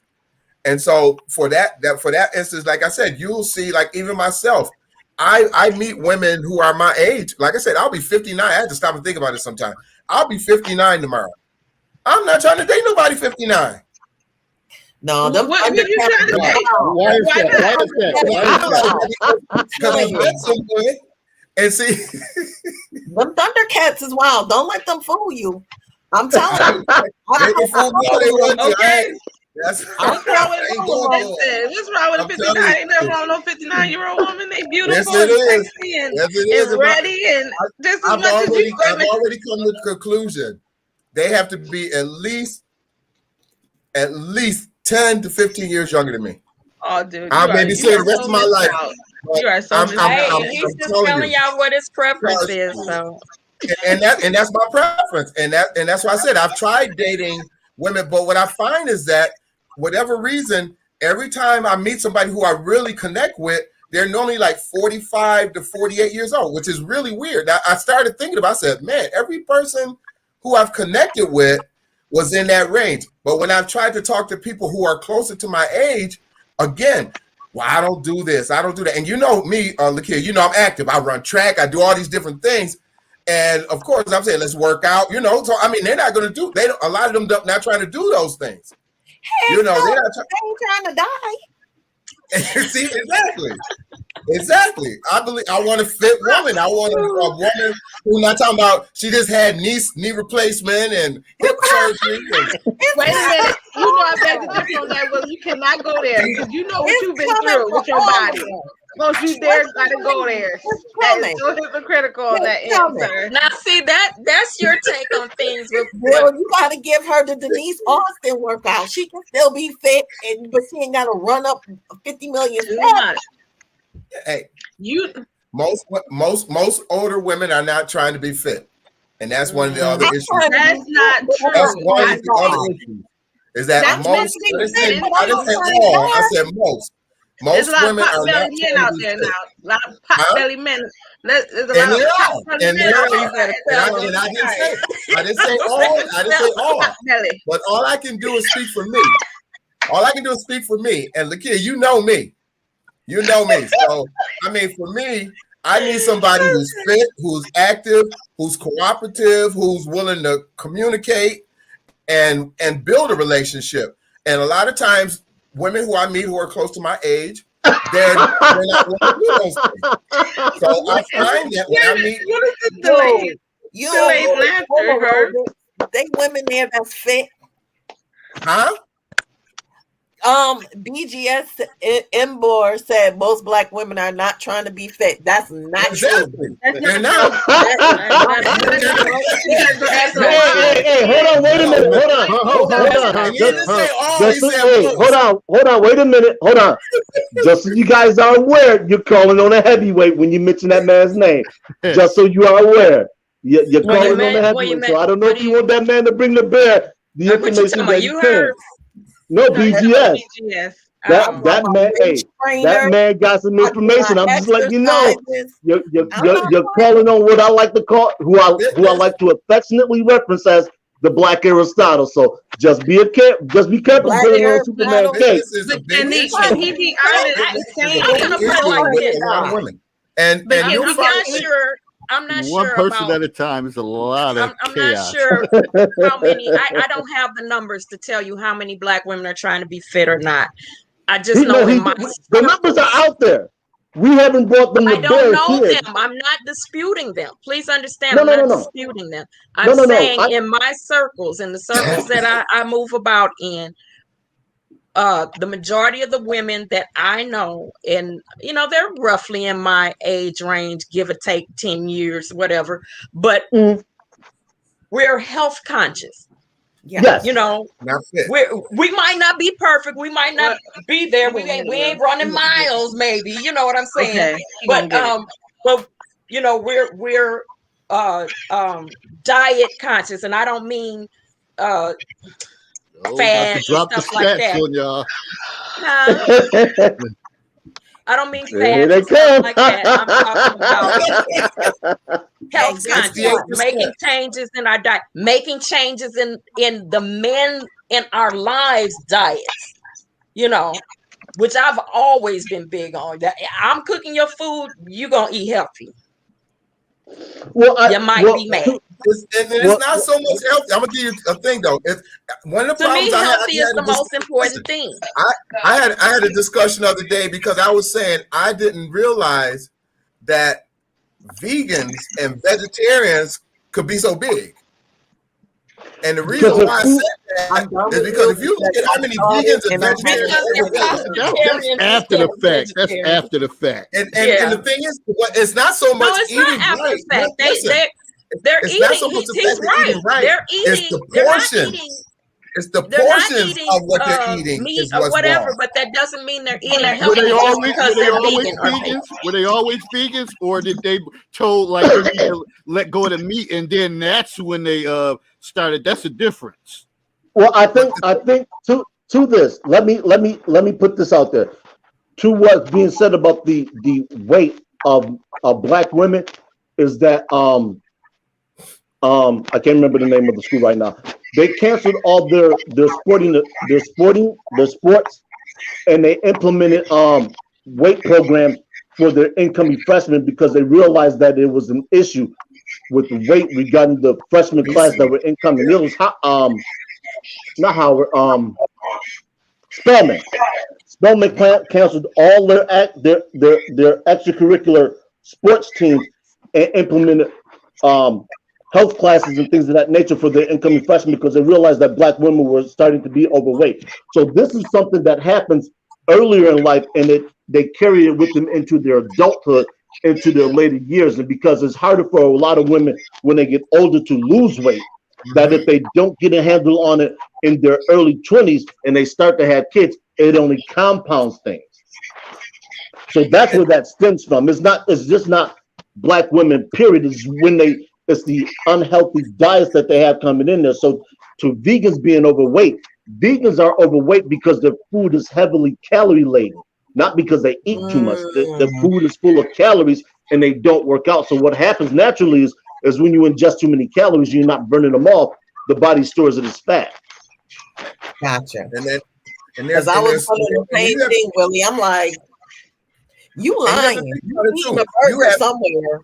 Right, but you also have to remember that's the whole thing. They're eating carbohydrates instead. Not all vegans. If they don't understand the how the food breaks down in the body, and they're just saying, "Oh, I'll be vegan, and that'll make me healthy." No, that won't make you healthy. Right. If you're consuming a bunch of carbs, you're gonna still end up with diabetes. You're gonna still end up with high blood pressure. You're gonna still end up with all those same things. It's more to it than that.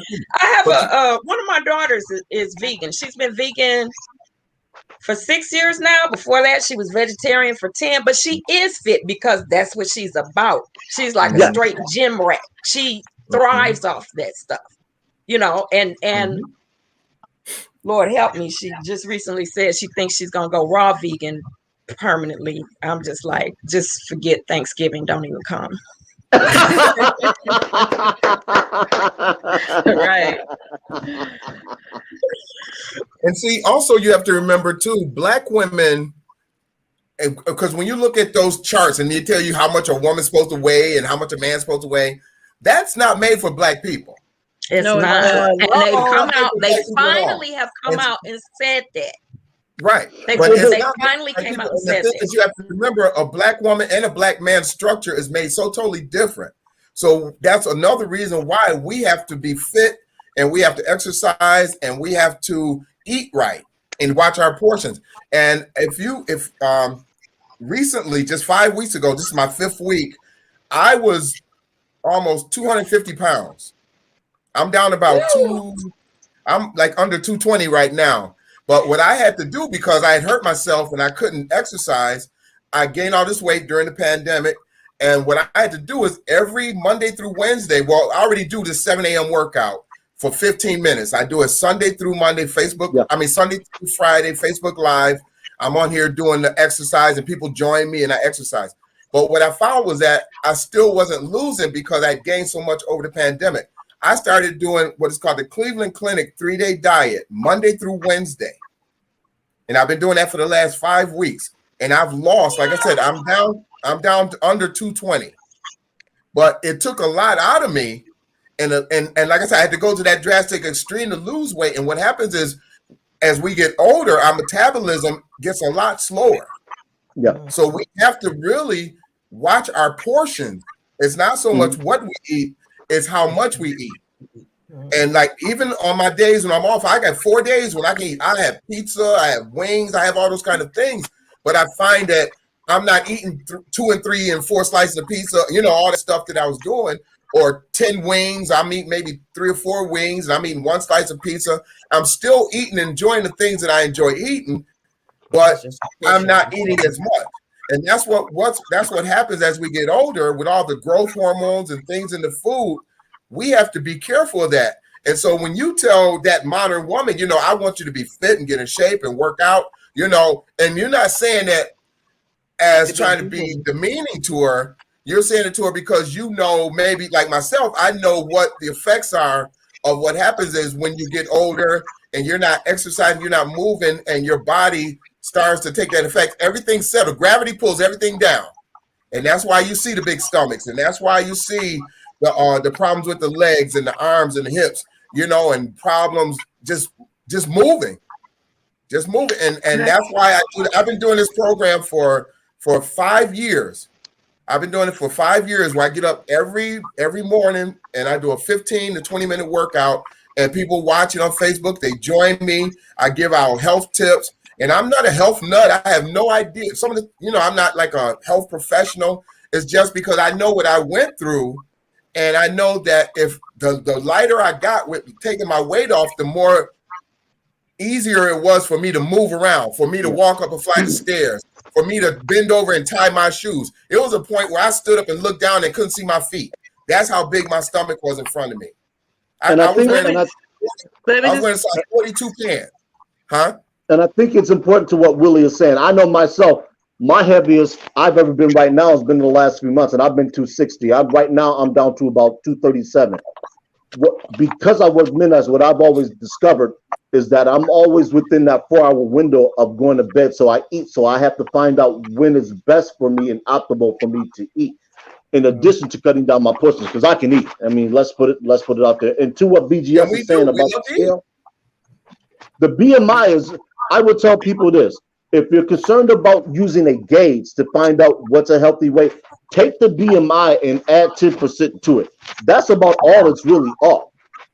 Now, me at my healthiest, I'm about 195, 200. The BMI classifies that as obese, but not for a man. Not for a man, especially an African American, because our bone density is different, which counts for a percentage of weight increase versus Asians, Caucasians, and Hispanic people. So that's what we have to also factor in mind. But that doesn't give us carte blanche to be unhealthy. What people need to understand is, if you want to know what your true BMI is, go to a physician and they will measure that for you. And that's something that you can. And the same thing with the women, and that's what I was saying. The women is my point was, because I was watching a young lady, and she was doing the vegan, and that's why I said the vegan. She was doing like the vegan or vegetarian meals, and she was eating, and she lost weight, and you can see it, in her pictures and everything she posted. Yeah. And then she was modeling and showing her outfit, and then she said she weighed 170 pounds, and I was like, holy cow! But I had to remember a Black woman's shape and body development is totally different. And I'm thinking 170 pounds, I'm thinking that's a lot. But in reality, she looked so much smaller than when she was. So then when she was whatever she was before, she must have been closer to like 200 something pounds. And it you know what I mean? And and you feel the difference. You feel the difference. You feel better about yourself when you lose weight. When women lose weight, when men lose weight, and you see those pictures they post up and they look in one way when they're that certain weight. And then as they get, when they drop the weight, you see the hairstyle, you see the clothing different, the attitude different. You see all these things because now your moods are better, because your body, when I do my workouts, I say physical, personal, and financial development is what I focus on. But if your physical development isn't together, your nutrition, your hygiene, those kind of things, your exercise, you can never develop your personal and your financial, because your body is going to hold you back. Yeah. And people don't realize that. But let me say this too. To some degree, this true in some degrees is not. For the fact that there's a lot of like confident in women that are thicker and they feel good in the skin that they're in, and they move But and it they has nothing to do with operate in a confidence, way that though. makes them feel good. Healthy. Fitness, healthy. They- That has The nothing to thing do is, with confidence. but the thing is, and some people that are thicker maybe still be healthy. Just because they're bigger or have more meat on them doesn't mean they're not healthy. You Well, know, only the doctor, so only physician is going to be able to determine whether an individual is truly healthy or not. The weight is an Blood work. external, yeah, an external measure. So your cholesterol level, your heart rate, all of that is what they use to Right. determine whether or not you're healthy. Because you so have thin basically, people if you're healthy, who are right. unhealthy. Yeah, Right. You have people that work out all the time, and guess what? Die with heart attacks. But they working Yes. out, they eating healthy, they doing everything right, and they die from different causes. So That's it's right. We good all to gonna eat die. healthy, absolutely. But it does not mean that's gonna keep it. It may help, but if it's your time, it's your time. That's what I think about it to a degree. But what I want to share is that you're talking about women. Like for me, I always had an athletic build. I've always had a lot of muscle. So I've always had my weight has always been at a higher number, and I'm tall. So because of those two things, I've always been just thick. You know what I mean? So I've never had that BMI that they would try to say, or to be at that weight No, Well, that's that people say Yeah. you're well, no, supposed to be to at. what she's saying, I'm a big bone woman, period. And even when I eat, it's not even just proportions for me. It's about what I eat. Except the sugars. When I cut my sugars and I cut my carbs, that weight drops right off. You know what I mean? So it's all you got to kind of know. You have to know your body. And then the other thing I wanted to say is about.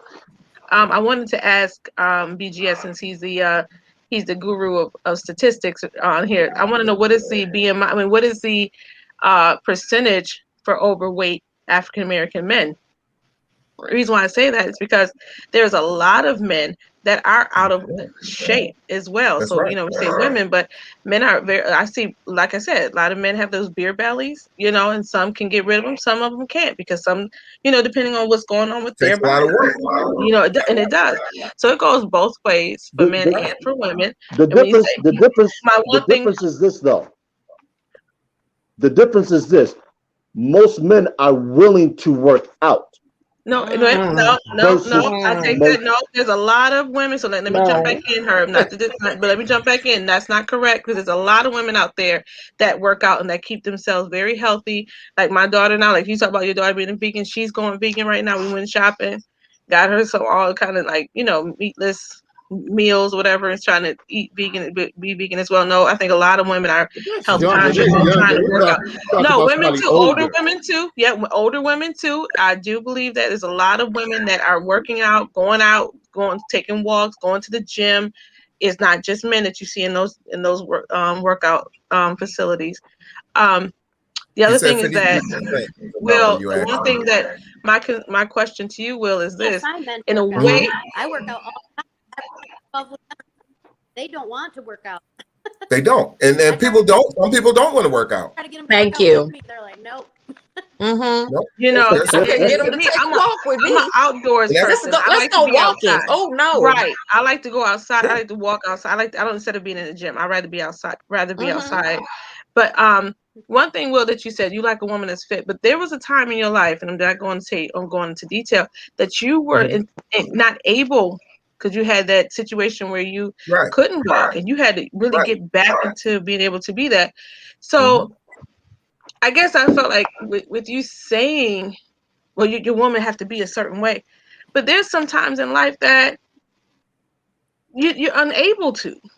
No, but when I said, I didn't say my woman has to be a certain thing. I said I'm looking at now where I'm not willing to date a woman that's 10 to 15 years younger than me. I said, but I would prefer a woman that's fit or trying to be fit, who's active. I said I can't date a woman who's my age, because most of them are not trying to be fit. They're not trying to be active. They're not trying to do the things that I do to try to keep. So if I'm with somebody and she's sitting around the house and she doesn't want to go to the gym, or she doesn't want to exercise, or she doesn't want to eat right and, try to control her weight and her nutrition, those things eventually start to reflect on me and come to me, because I'm going to start eating what she eats. I'm going to start sitting around and not going to the gym because she doesn't want to go. because I'm trying to spend time and do things with her, it's going to influence the way that I do things. And so in the situation that you're talking about where I had my accident, I went up to 260 pounds. And now, mind you, the doctor, I fell 25 feet from the top of the roof, shattered my left ankle, broke all the bones of my right foot. They said I would never walk again. Okay. But I said to the doctor, I said, when they took my ankle, I said, how long before I can go to track practice? I already had in my mind made up. They told me I would never walk again. Right. 3 months later, after they took my ankle out and said I would never walk again, I walked into the doctor's office. 3 months after that, I ran my first mile. So in 6 months after they took out my ankle and said I would never walk again, I ran a mile and I started running and trying to get my weight down because I did gain weight because I couldn't move and couldn't walk. I got up to 260 pounds. And I post on my page, you'll see me 260 pounds, and then you see me down to 212 pounds, and that's what I got down to. And then when this pandemic hit, I shot back up to 200 and almost 240 pounds. Yeah. No, you did great. I'm very, very proud of how you've overcome and grateful. But I just talk with the comments you made earlier. But if you have to have that desire to want to be fit and healthy, you have to have a reason. You know what I mean? You have to have a reason. And I knew what motivated me was the picture. If you look at the picture I posted when I was 260 pounds, that is my motivation because I could not see my feet. I had to put my foot up on a chair to tie my shoes and put my shoes on. I wore a 40-something pair of pants, and this belt was bigger than this room I'm sitting in. I mean, it was embarrassing to me because I knew that I was always a small person running track and doing all the things that I did. And I would walk up a flight of stairs and couldn't breathe. All those things took an effect on me that made me say, I want to do better. I got to get back to where I was, or at least close. Whereas most people, they get to that certain level and it's a lot of work. And they say, like she said, I don't want to go for a walk. I don't want to exercise because they find it harder to want to do those things than to do it and get that weight off because it's a lifestyle.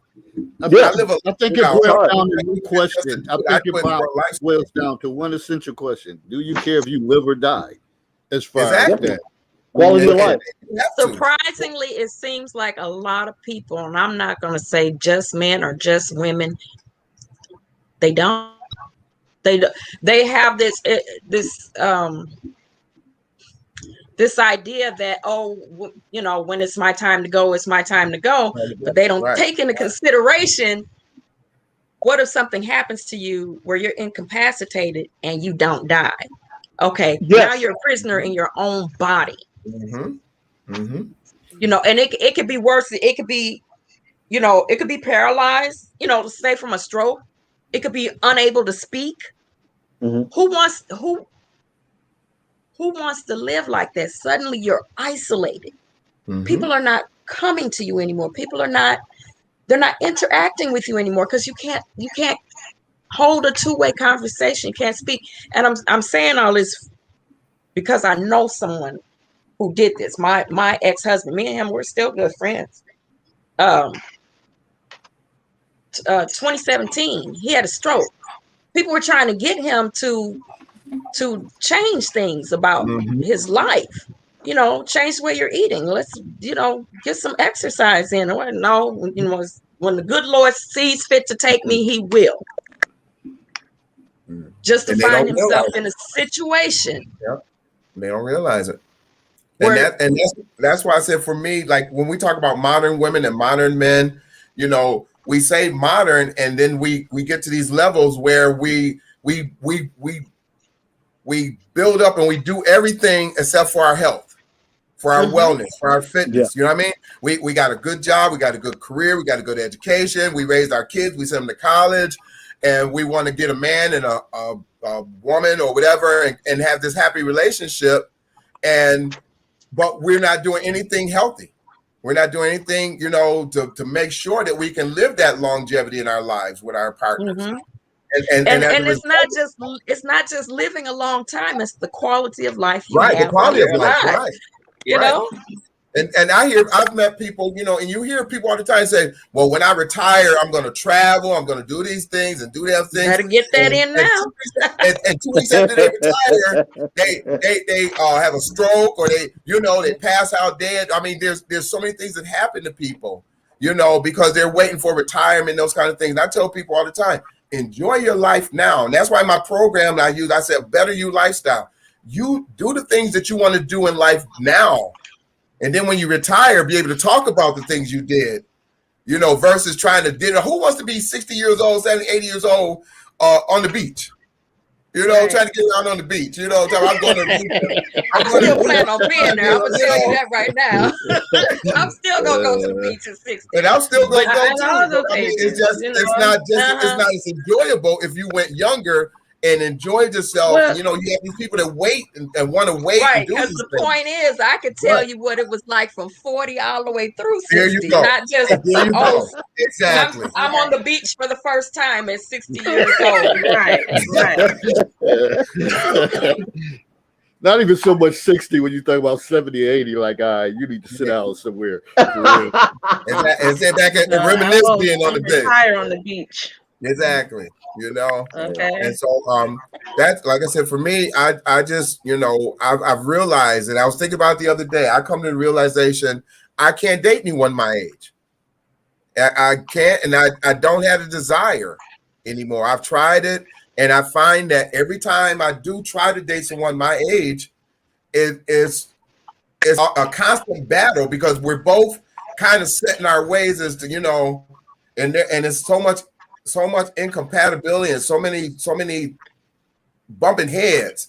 But when I meet younger people, like I said, 42 to 46, 47, if for whatever reason, and that's not, if you think of it, that's not really young, but It's not young, but you know still. what I mean? It's not Middle really age. young. For The sister somebody been who's speaking is middle age. years old, for somebody who's 60 years old, that's younger.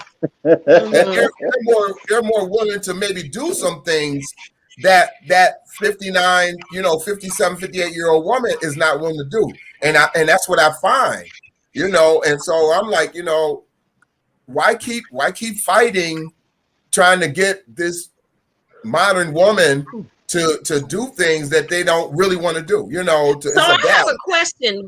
I get what you're saying, that you feel more with older, you know, around that. I'm not going age 20s range. and 30s. I'm not going 20s and 30s. I get that. That's not I'm my thing. not even going there, like 40. But is she not still a modern woman? In a lot of cases, you will find those. And I found that I've run Does into modern to you mean stubborn and No. immovable? And I'm going to tell you, I've met some who are that modern woman in those 40s, and we don't get along because, again, they're at that level where they've got this degree, they've got their kids, and some of them still have young kids. So Yes. again, there's that clash, because as an older man, I like to go and travel. I like to do different things. They can't do the things that I want to do. So even though it's a younger woman, every younger woman is not going to fit in that realm that I'm looking for. So you still have to find that match for yourself. It's just that match is going to be someone who can do things, whereas that 59 and 57, 58-year-old woman, they're not willing to do, or they're not able to do. I guess with your saying It's that, still vetting the same way. You still got to find someone. what is your definition of a modern woman? What is your definition of a modern woman? The definition of modern woman and what I date are two different things. If she's traveling and she's being fit, she sounds pretty modern to me. But no, the definition of a modern woman is someone who has, you know, they may have children and they may not have children, but they also are that person who, you know, they've gone to school and they've gotten their career, which is what I was saying earlier, gotten a career and they got this degree or doctor's, PhD, whatever they got, whatever they have, and now they're making a certain amount of money. And then based on that certain amount of money, that's the lifestyle that they want, but they want a man that's going to be on that same level with them. And that modern woman is doing things, you know, they have a house, they have the car, they basically have a lot of the things that they want. And then the man that comes into their life has to match to that. And a lot But of you know times they're not in the house. They're not talking about cooking. They're not talking about cleaning. You know what I mean? They're not talking about doing the things that I can't say original woman. I can't even think of the name, what you would call them now. Traditional. Traditional. Yes. Traditional woman. They're not doing the things that the traditional woman does. So when you but think I mean, of but a to me, woman, it's that. the modern woman doesn't. The modern woman isn't the housewife. The traditional woman. But let me say All the this things- real quick. I apologize. Let me jump in real things quick. that the traditional woman does, the modern woman's not willing to do. That's why I asked the question about submissiveness earlier, because But most traditional women are willing to be submissive to their husband because he's going to be the breadwinner in most cases, and they're willing to do whatever it takes to help their household to stay together. But let me say Yeah. this real quick, Willie. Most of the women at your age, in my opinion, are the traditional type women. And their majority of their children are probably grown now, and they're probably, able to travel and be able to be a little bit more outgoing and willing to work out with you. I don't know why I'm not comprehending that. It does sound a little convoluted because right. how is she not modern? Maybe How I'm is not she meeting the right modern? ones then. Maybe I'm not meeting the right ones because the ones. think But that- listen women to that what I you mean, said. they're I'm not my even age. trying to sell you on older women. I'm Right. I I'm know. focused on these 40-year-old women. That's what I want. That you Give me one prefer. of them. Okay? Yeah. Give me one of 40-year-old them. women, you say you don't want them to have young kids in tow. You want them to be able to travel. That's a modern woman. That That's may not not be. But see, I didn't say every modern woman is for me. I said the type of woman that I want, and I said someone who's not going to have younger children. So I mean, just like you have in your mind, if you were single or whatever, you know the kind of man you want. You know what I mean? You have an idea of what kind of relationship or what what's going to work for you in your relationship. Just like the kid, she has an idea of what she wants, what she's not going to do with, so she is going to deal with. We all have an idea of what we want that person. And we might say we want a modern woman, but then we also go into details and descriptions of that modern woman. You know what I mean? So when you say, well, she had young kids, I'm not going to date a woman with young kids because I know when I say I want to take you to Hawaii, or I want to take you to St. Thomas or Bermuda, well, who going to watch the kids? No, I ain't trying to hear all that. So the only point that I'm making, listen. the only point that I'm making to you, the only point that I'm making to you is there's nothing wrong with which even if it was to me, it wouldn't matter because this is your life. But there's not that there's anything wrong with your preferences. Right. The only thing I'm identifying to you is that that's still a modern woman. And you keep saying as if, I wouldn't want a modern woman because she's gonna have these kids and this education and what I said. I didn't say I didn't want a modern woman. I said the type of woman. I never said whether she's modern or traditional. Okay. That doesn't matter to me. See, that doesn't matter to me whether she's modern or traditional. If she can fit into what my preference is, she could be, I don't care. But I find that 40 something year old woman, I find I have a better connection with than I do with women my own age. And that's, like I said, they could be modern, they could be traditional, but whatever it is, even though they're my age, that I just don't seem to niche with them because I do too many things that they don't have a preference of doing. They don't have, you know what I mean? It's like we don't match. We don't. Are we putting too much emphasis on modern tradition and all that? And that's actually, I think we are because these are just human labels. They're just labels. I'm gonna say this, or Willie, maybe I'm just wondering, maybe are you just a little bit more high standard? Like, are you flexible? Are you being flexible with women? Listen, I am flexible, but I also know that there's certain things I'm not going to settle for. I'm not going to say deal with. Okay. I'm not going to settle for. So when you say that, I do have certain things. Like I said, I have an idea of what I want, and that's probably why I'm still single. But it's because there's certain things I'm not going to settle for. Like one thing she said was young children in the relationship. I know for me that's not going to work. I know You know, that's my not thing going is to this. work. My concern is this, and I'm gonna be honest. I'm just gonna full disclosure what my thoughts are with men. Period. And I see BGS and all y'all men in this chat, but I'm gonna be honest with you. I feel like a lot of men have this standard with women, and you say, "Oh, women, I'm not connecting with women at 59." I think you should just be open. Period, regardless what the age is, just be open. And secondly, because a lot of men think they really have so much to offer, and because you're taking advantage of the fact that there is a shortage of men, that women, that that there is a shortage of men for good men, and then y'all fight against that. Oh no, there's some good men. Yeah, okay. That's not taking advantage of the fact of dating multiple women at one time, knowing that there is a shortage of men. Let me correct that. But a lot of you men are not even that appealing, to be honest. And you wonder why. And y'all say this shortage of men. Well, I'm gonna be honest with you. You have beer bellies. Some of y'all walk funny. Some of y'all look funny. Don't have education. Don't have nothing to give. Just want to sit back and be lazy. Not wanting to give, want a handout. Thinking that they have this degree and they all that, but forgot it was nothing but some little piss tail dude back in high school, elementary. But you became something in life, and now you want to be treated like you something, and was nothing from the jump.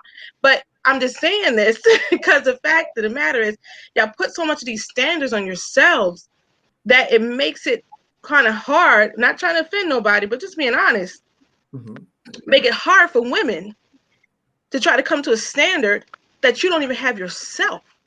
And I'm saying that because women like myself, I would say, and I would even say about Christine here, and like I believe we're good women, and we're willing to work with the man that's willing to work with us. I And think there's that the some key. things we will There bend is with, the key and some right things there.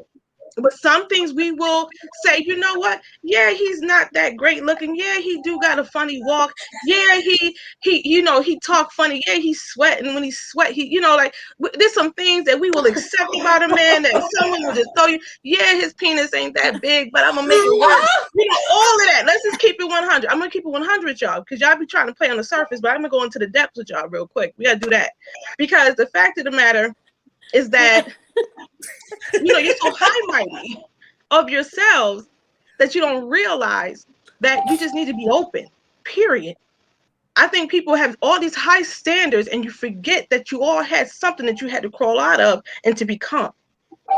You understand what I'm saying? So we all had to become something. Right. Now that we're all becoming something, let me remember where I used to be and where I came from. And remember that I had to get to this place, and maybe I can meet a man or a woman we can come together and graft together and not be so judgmental of one another. We all have, if you want to call it, baggage or things that we've gone through in life or things that we're bringing together. Nobody's going to be 100% whole. I don't care how many people try to say that. Oh, make sure you're 100% whole and healed. There's some things you're going to take. There's nobody going to be perfect in this life but one. Now, this is my school of thought on this. But let me finish, and I'm gonna be quiet. All I'm striving to say is this: we all should just stay open and be loving, and that's always been my thing from the jump. Anytime I ever come on the show, is to show love and compassion and grace. We're always so hard on each other. If we can be that and forget and stop acting like we're so perfect and expect somebody else to be so perfect. I'm not saying that when I meet a guy and I'm willing and I'm open to allow him to be himself and say, okay, let me see if we can work this out. Okay, well, babe, I ain't like that, but what about this?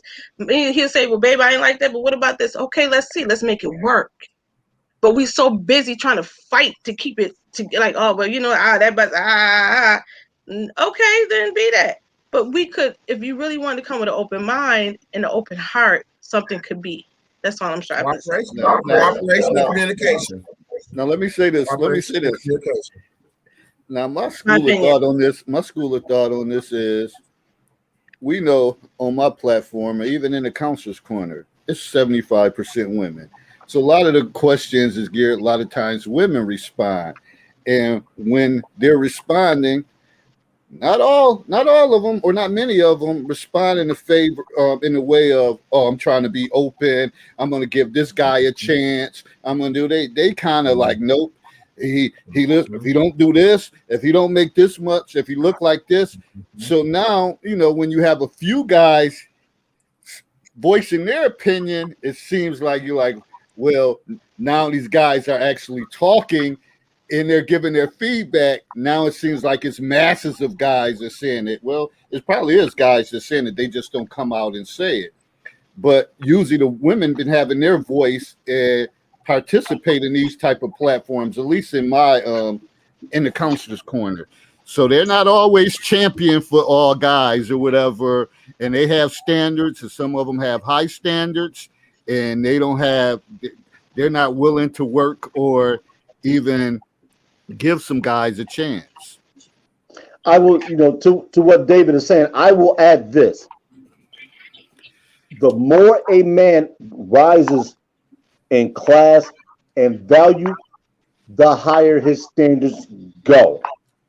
And I think that's what a lot of women are encountering, is that they have a set of expectations that they have on themselves, which is not wrong, but they're trying to match their expectations with themselves with the type of man they want. And when they encounter that man, they find that they can't match his standards. So now they're reflecting that attitude and that mindset towards the general man, when in actuality, that should be targeted towards the man that's making that type of man. Take Willie, for instance.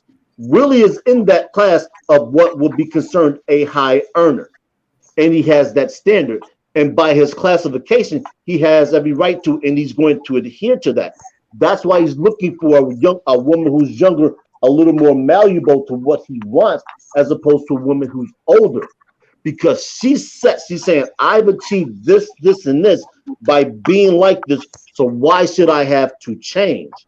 When you encounter that, it's always easier to go to a route where the mindset is a little more willing to adjust to get certain things. It's like what was spoken about earlier when everybody was talking about the balance. If you can't find a balance with the individual in your demographic, you're going to go search for it in the demographic that allows that. And that's the demographic that is more suitable and amenable for Willie. That's what he's talking about. That's what hasn't been flushed out. So when you're saying the things that you have, yes, you're going to encounter men who are out of shape, have that beer belly. But the question becomes, what kind of money are they making? And are they that type of man in value? Because a man that values his money is going to value his health, and that's going to be reflected in what he looks like. That does not necessarily go hand in hand. But let me take this question. Let me ask that no, does it not doesn't. You're necessarily absolutely go right. hand in That's hand. not true. And then one thing I want to ask you, Will, how long No, have you're you come to the correct. understanding? It doesn't go Let me hand ask you in a hand. question, Will. But let me ask Will this question. When did you come to the understanding that you prefer a younger woman? How long ago was that? To be honest with you, Yeah, to be honest. last week. Okay, because I'm about to say, because if that was a long time ago, why are you still single? No, last If week, that's and the that's what I case, tell you. if you felt like you made a better connection with younger women, if you made a better connection with younger women, it seems that you got this better connection. You still single though. That's So right. why is it that you Hold haven't on, wait a connected minute. with them Look yet? here. Because there's Hold no on, wait a minute. difference. Hold Because on, Willie. whoever, you Hold on, understand hold what on. get what I'm trying to say Hold here. on, wait a minute. If that was the case, if that was the case, that's all I'm just trying to say. If that was the case, like I would say, speak for myself. If I made the statement, you know what, I think younger men is better for me, and I'm still single, then why ain't I met a young man yet to fulfill my needs that I'm saying these older ones can't? Because And I I'm still never single. said I haven't. That means to me that logically that doesn't make sense. That just means there's not. Maybe it's not the person. Maybe it's you, or maybe it's just not. You just haven't met your person yet. That's all I'm saying. Right. Well, that's part of it. But I actually met a person. And it didn't work out. And when I moved on and met someone else, this person, that original person, would not leave the picture. Oh. Take a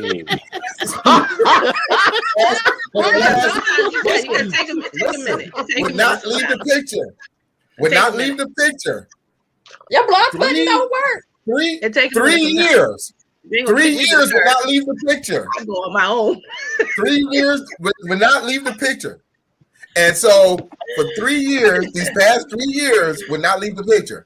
So I've tried to meet other people But Oh, when man. you have Hold someone, up, Willie. Hold up. I gotta do Yeah. it. Hold up, man. Hold up.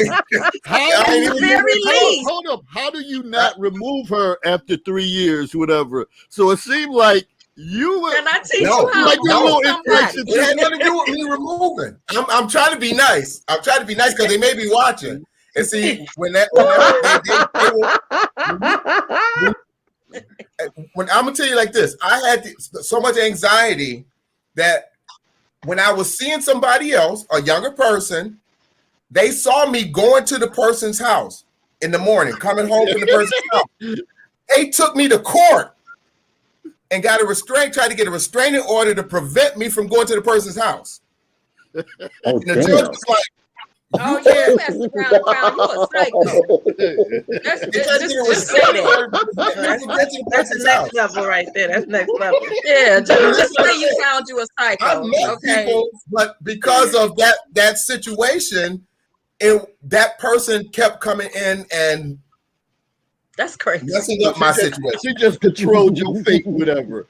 Man, Is she, and I is she, mean, is she dead now or not? You said she's No, still alive. no, she could be watching. because she just popped up 3 months ago again, out of the blue, and that's why I just there's nothing. I want Have to you talk thought about it. about There's a song for that. relocation? There's a song for that. Popped up 3 months ago. That's funny. I know here. That's Never- hysterical. never know it's No gonna pun pop up. intended. Never know it's gonna pop up, and so that's why I said I don't want to say too much. So I 3 think years. Oh, I think people should state their preferences and their standards and stuff like that, because we're all not going to be a match for each other. Just Right. point blank, period. Oh, that's it. You know, it doesn't mean you're a bad person because you prefer or you feel like you're more compatible with women, you know, closer in their 40s. It doesn't mean that I'm a bad person because I prefer, you know, people more in my age range. It just means that everybody, and it shouldn't be that way. No, it's no issues. I think it's just no logic behind it. What's the logic? That's all I was striving to say. But Because even with that, I'm the not saying it's logic. wrong. I'm not Even saying the it's logic, wrong. I it wanna get doesn't along matter with you. because it's not my life, it's his life. So he Right, has to right. do what he feels is best for him. And I find Right. that that's been my preference. Like I said, I've tried dating people my age, and it just, for whatever reason, it doesn't mix. But when I meet people in that 42, 40, 44 to 48 range group, I don't know. It just seems to match. Even if they have small kids, you know, I try to work. Like I said, I'm not excluding them as soon as I find they got small kids, but it becomes an issue because I like to go and do things. And I'm saying, hey, let's go to Toronto for the weekend. Let's go to Cleveland. You know, I want to do and let's go to these different things. Willie, And That's the only place we can go to Toronto. Willie, you can't go to no damn Toronto unless I you go get to approval Toronto from more old too. girl. Unless you get approval from old girl. She got to get I'm to a talking 3-day pass. In the past, not now. I can't go. All So I right, go- I'm I go to messing with Cleveland, you, man. Rochester. Now that's why he want to go to Toronto. He need to get away. I will say this much, and I've said this on this show a multitude of times, and I've said this on panels before. For people living in the Western New York area, going to Toronto is not only nice, it is a getaway that you can do in a weekend that doesn't require a lot Right. of money. It is. That's right. They have the culture, the sports, anything that you want, you can get, and it doesn't break the bank. And then your American dollar goes a little farther over there. Further. I- Exactly. For me, I have experiences in Canada that will last me a lifetime. Yep. I have friends over there. I've dated people from over there. I'm telling you, if you like big city living, but you don't have that type of a budget, Toronto is fantastic. Can I say And that's something? why we go. I'm gonna get a map out. Because guess what? There's 52 states in the United States of America, and you can go. Hold on. You know what? Hold on. Look here. Let me cut you off for a moment. Let me cut you off for just one moment. Just a moment. Toronto. And I All I hear guarantee is you. Toronto on this show. And I Toronto all guarantee day. you. I love And I Toronto. guarantee you, none of these states is like the province of Ontario. Yeah. None. No. Let me say this. I'm not going to say, I can't say that. Reason being why I have not been to all 52 states of the United States of America. So I have not explored all the areas to make that an absolute for me. But what I will say is that there are 52 other states that we could visit. Like, so I was in Georgia, which, it's a beautiful, state. Let me ask I've you been to Georgia, I've been to let me ask you Florida, this. I've been to California. California is gorgeous. Love California. I call myself It a is, California. absolutely. Washington, over there in Seattle, beautiful Yeah. state over there. Yeah. I'm just saying that there's Detroit. Well, Detroit, I don't know about Detroit. The waters, they kind of like us over here in Buffalo area. But there's Baltimore. I like the harbor. I want to go to the harbor. Yeah. I've been seeing a lot about the harbor. In the harbor. In the harbor, yeah. Right. I've been, David, you have never shared that on the show about how that area is, and you in that area. Why would I compare? Why would I speak on a harbor when I'm from Niagara Falls? There's no But you greater stay in water that area. than Like, that's Niagara a beautiful Falls or whatever. area. So when I That's go a to the beautiful harbor, area. I'm like, this ain't nothing to the falls. Don't do nothing for me. Like, It like, don't I live in move that me. area. It's beautiful over there. But it So don't like move me. areas like that. I'm You're thinking supposed to like find Myrtle the best Beach. in wherever you are. Yeah, I'll North put- Carolina. There's so Well, you gotta Pennsylvania remember- has so much rich history. It wasn't so much. What he was saying was the convenience. One of the things about Right. Toronto is the convenience of Toronto. You can go an hour and be in another country with a whole different environment and a different mindset of people and have a wonderful time. Versus getting on a plane and go. You know what I mean? The distance and the things you have to go through to get to those other places is so extreme. But I used to go to Toronto, like Herb was saying. I used to go to Toronto, especially in the summer. I was in Toronto every weekend. Didn't have a track. We all did. I think the majority of us did go to Toronto. I know about Toronto. Say, yeah, we went when I went to Buffalo State College, we would get in our car, go to Hamilton, which is halfway between there, party on Sunday night, come back to campus and be ready for class at Monday 9 o'clock in the morning. We know about Canada. I'm just hell with Canada. Long as I got birth certificate issues in there, the hell with Canada. Stop talking about damn Toronto. Long as I gotta get over there and get pulled over every time because somebody stole my birth certificate, the hell with Toronto. Oh my goodness. Oh. They can close that border down for the rest issues. of my life. I don't care. Keep the border closed.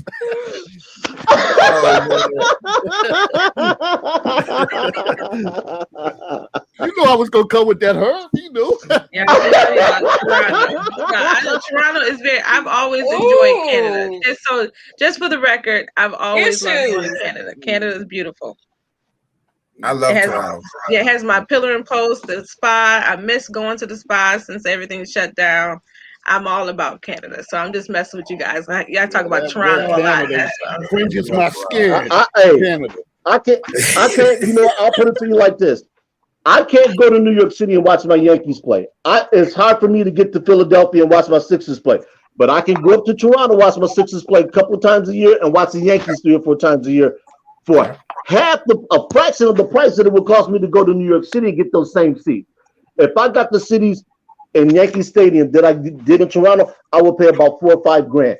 I can get a seat in Skydome or Rogers Center for $125 US.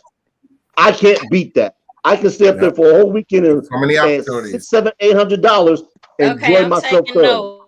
And the women are more cooperative there too. Oh, don't you dare try to go there, buddy. Oh, here we go. There's another topic. Hold on, Katie. I'm sorry. We've been rude. Do you got anything you want to add to it? Because you've been quiet for a while. Oh, my word. Help them, Lord. Passing the mic over to Katie. Katie, talk to us. I'm just listening. My volume's going in and out, so Oh, okay. I'm just listening. I'm good. Okay, all right. That's what I'm talking about. These comments. We're gonna talk about, and they're nicer over there. Like, I'm going black woman. Cooperative. Yeah, but that's what we're trying. But that's what we're trying to prevent. I'm going Big neck moving on difference. y'all. And submissive. Yeah. Yeah. You know, you are so right. The men over there are so much nicer. I did meet a baby daddy over there. No. Right. I'll put it to you like this. I went to school with a cat that was from the Bronx. He got over Canada and hasn't been back since. He has 2 kids over there. That's all I'll say. I got a good friend over there. Same thing. He went over and never came back. A couple guys I know. Yeah. I've been trying. It's I real. can't hitch one. I think they It's don't real. want American women. I don't know. Toronto, I'm man. only joking. I'm only joking. Canada.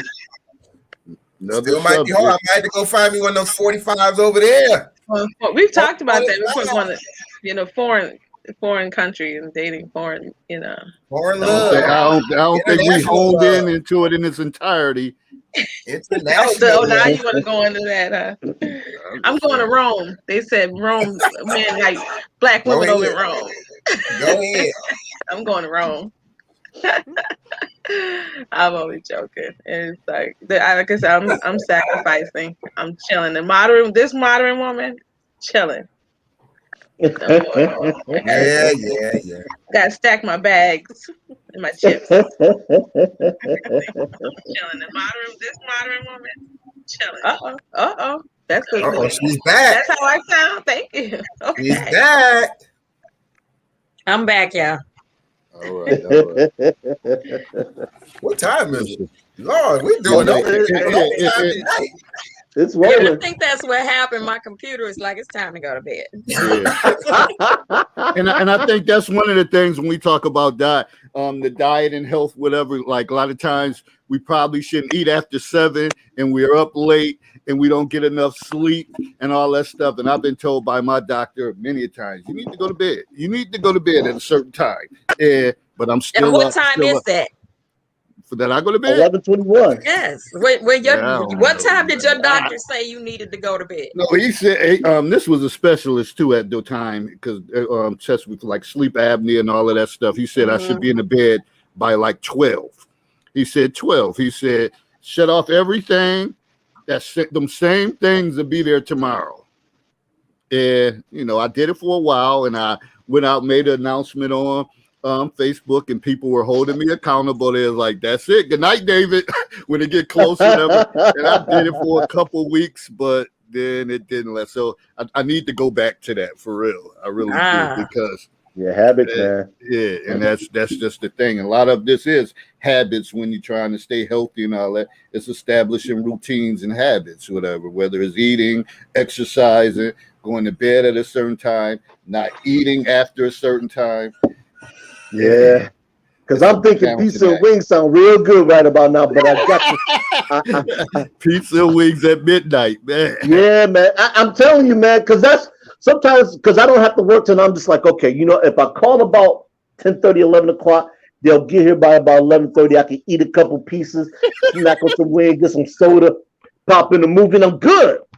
And that's the first thing I do when I get up in the morning, pizza and wings, man. So I got to cut that out, man. I got to cut it out. Oh, wow. All right. We're going to get ready. And like I said, we have a direction, but I think all of this conversation was still relevant to the modern man, modern woman, modern man, whatever you traditional man, woman. And it just lets people know that it's still a lot of unanswered questions. There's still more conversations that need to be had. So when some people say, "Why we keep talking about that?" We're talking about the same thing. That's because we still don't have no answers. And the best way to figure out something is to try to have informed conversations about it. So it's going to be more stuff that come out of this conversation. Oh yeah. So with that said, we're going to do some closing comments and we're going to get up out of here. So who wants to go first? Their closing comments regarding the show. Hey, let me give a huge round of thank yous to all the ladies that appear. Kathy, Lakia, Daphne, and Christine. I greatly appreciate the time that you ladies have taken to dedicate to this platform. hopefully the message is well received by people who will listen to this, and the fact that modern women can't have it all, balance, stages, and timing. So find you a man or somebody that's going to support your dreams as well as you supporting his. And hey, like Public Enemy said, brothers got to work it out. So as I always like to close, Godspeed, good night, see you next time. All right. Next, ladies. I'll take it next.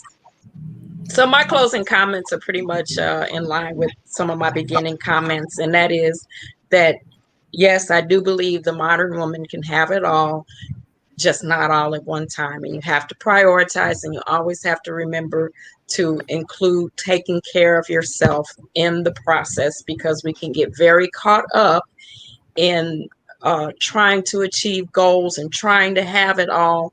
And you've got time. It doesn't have to all be done at once, and you're not on anybody else's timeline, do you? Enjoy life. Okay, I'll go next. I think for me, I would like to say to the modern woman that there should be some type of combination or collaboration between modern and traditional. And I think with the consideration of doing both or being a part of both, your chances of meeting and being in a successful relationship is much greater, because you'll show that you have that flexibility. So for me, I think that modern woman and that traditional woman, if you can find where you can fit in between both of those, that's more beneficial to you. And in 34 minutes, my birthday will be here, so y'all can wish me happy birthday right now. All right. Ladies, Happy birthday. and ladies, it was great that you guys joined the conversation tonight. I love women's input, and a lot of times people think this show is bashing or we're bashing, and it's not bashing. It's conversation. And a lot of times people don't have that conversation that we're having, and I'm glad you guys joined us. Thank you. I guess I'll finish out with a quote. Nature is about balance. All the world comes in pairs. Yin and yang, right and wrong, men and women, what's the pleasure without pain? So in that statement, I want to say, right, gotta get deep on you and get something to think about. Mm-hmm. So the thing is, love thy neighbors, I love thyself. Be open. Don't allow your past to disrupt your future. You allow your past to embrace your future.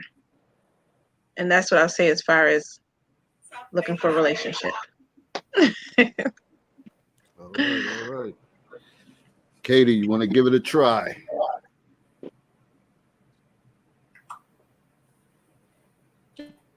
Yeah, I think it comes down to the same thing everybody else is pointing to, which is balance, and which is having times in your life that you decide what your priority is at the time, dedicate yourself to it. And I think one thing that's really important is that both in life, and you have these different experiences, that you recognize what works for you as a person and what doesn't work for you as a person, and you integrate that understanding so you can continue to grow and change and be open to new experiences and not get hardened and not get stuck in a rut, which can happen, especially if you work very hard for a long time and you don't necessarily have the time to devote to yourself. So it's important to bring that time back to focus on you and your own growth and what you want out of life, because that will change over time too. And you have to give it the attention and the space to be able to develop. All right. Indeed. In my closing comments, first I want to give a shout out to the ladies that came on: Katie, Christine, Daphne, Lakia, and all the people that were in the chat. Shout out to BGS, the guru, one of those YouTube gurus, for coming on, dropping his knowledge, dropping some stats, and just, giving us the knowledge and the wisdom that he has to offer. When I look at it all, and I say, okay, modern women, traditional women, modern men, and all that, I still go back to my philosophies of what my grandmother say. Just be involved and deal with people who do right by you. That's what I want to look at. People who do right by you. And at the end, that trumps everything. If somebody's going to do right by you and you do right by them. If you can't do that, then it don't matter income wise, how physically fit you are, or whatever the case is.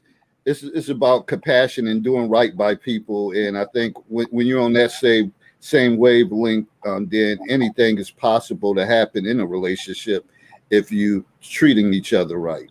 If you're not doing that, and that's like the basic foundation, then like I said, it doesn't matter. All that other stuff, it really doesn't matter. So I'm ending it on that.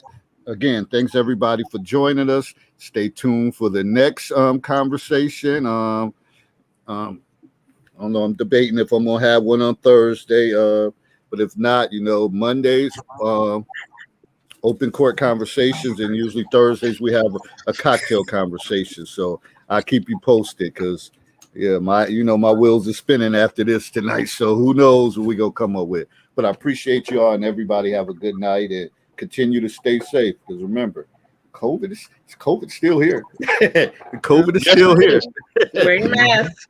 They about to cancel the Olympics. Sanitize. They're about to cancel the Olympics. Oh, are they? Oh, Yeah. Yeah, they're doing without fans. So there was no fans ever at an Olympiad. I think this is probably the first time in I'm not sure. I think this is like the Olympiad. So yeah, this is definitely something that people need to be aware of. And hey, practice the same things you would as if it's flu season, and that should keep you relatively safe. Increase your zinc, your vitamin C. If people really, and I hate to use this phrase, common sense, but a lot of common sense things will help you avoid from getting ill. If you're handling money, cash, make sure you don't go to your face. If you have to go to your face, use the back of your hand.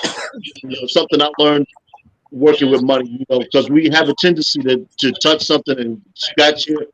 And all of this they're passageways to get into your system. Once you get into your system, it's like trying to catch some. Yeah. So, just be careful out there.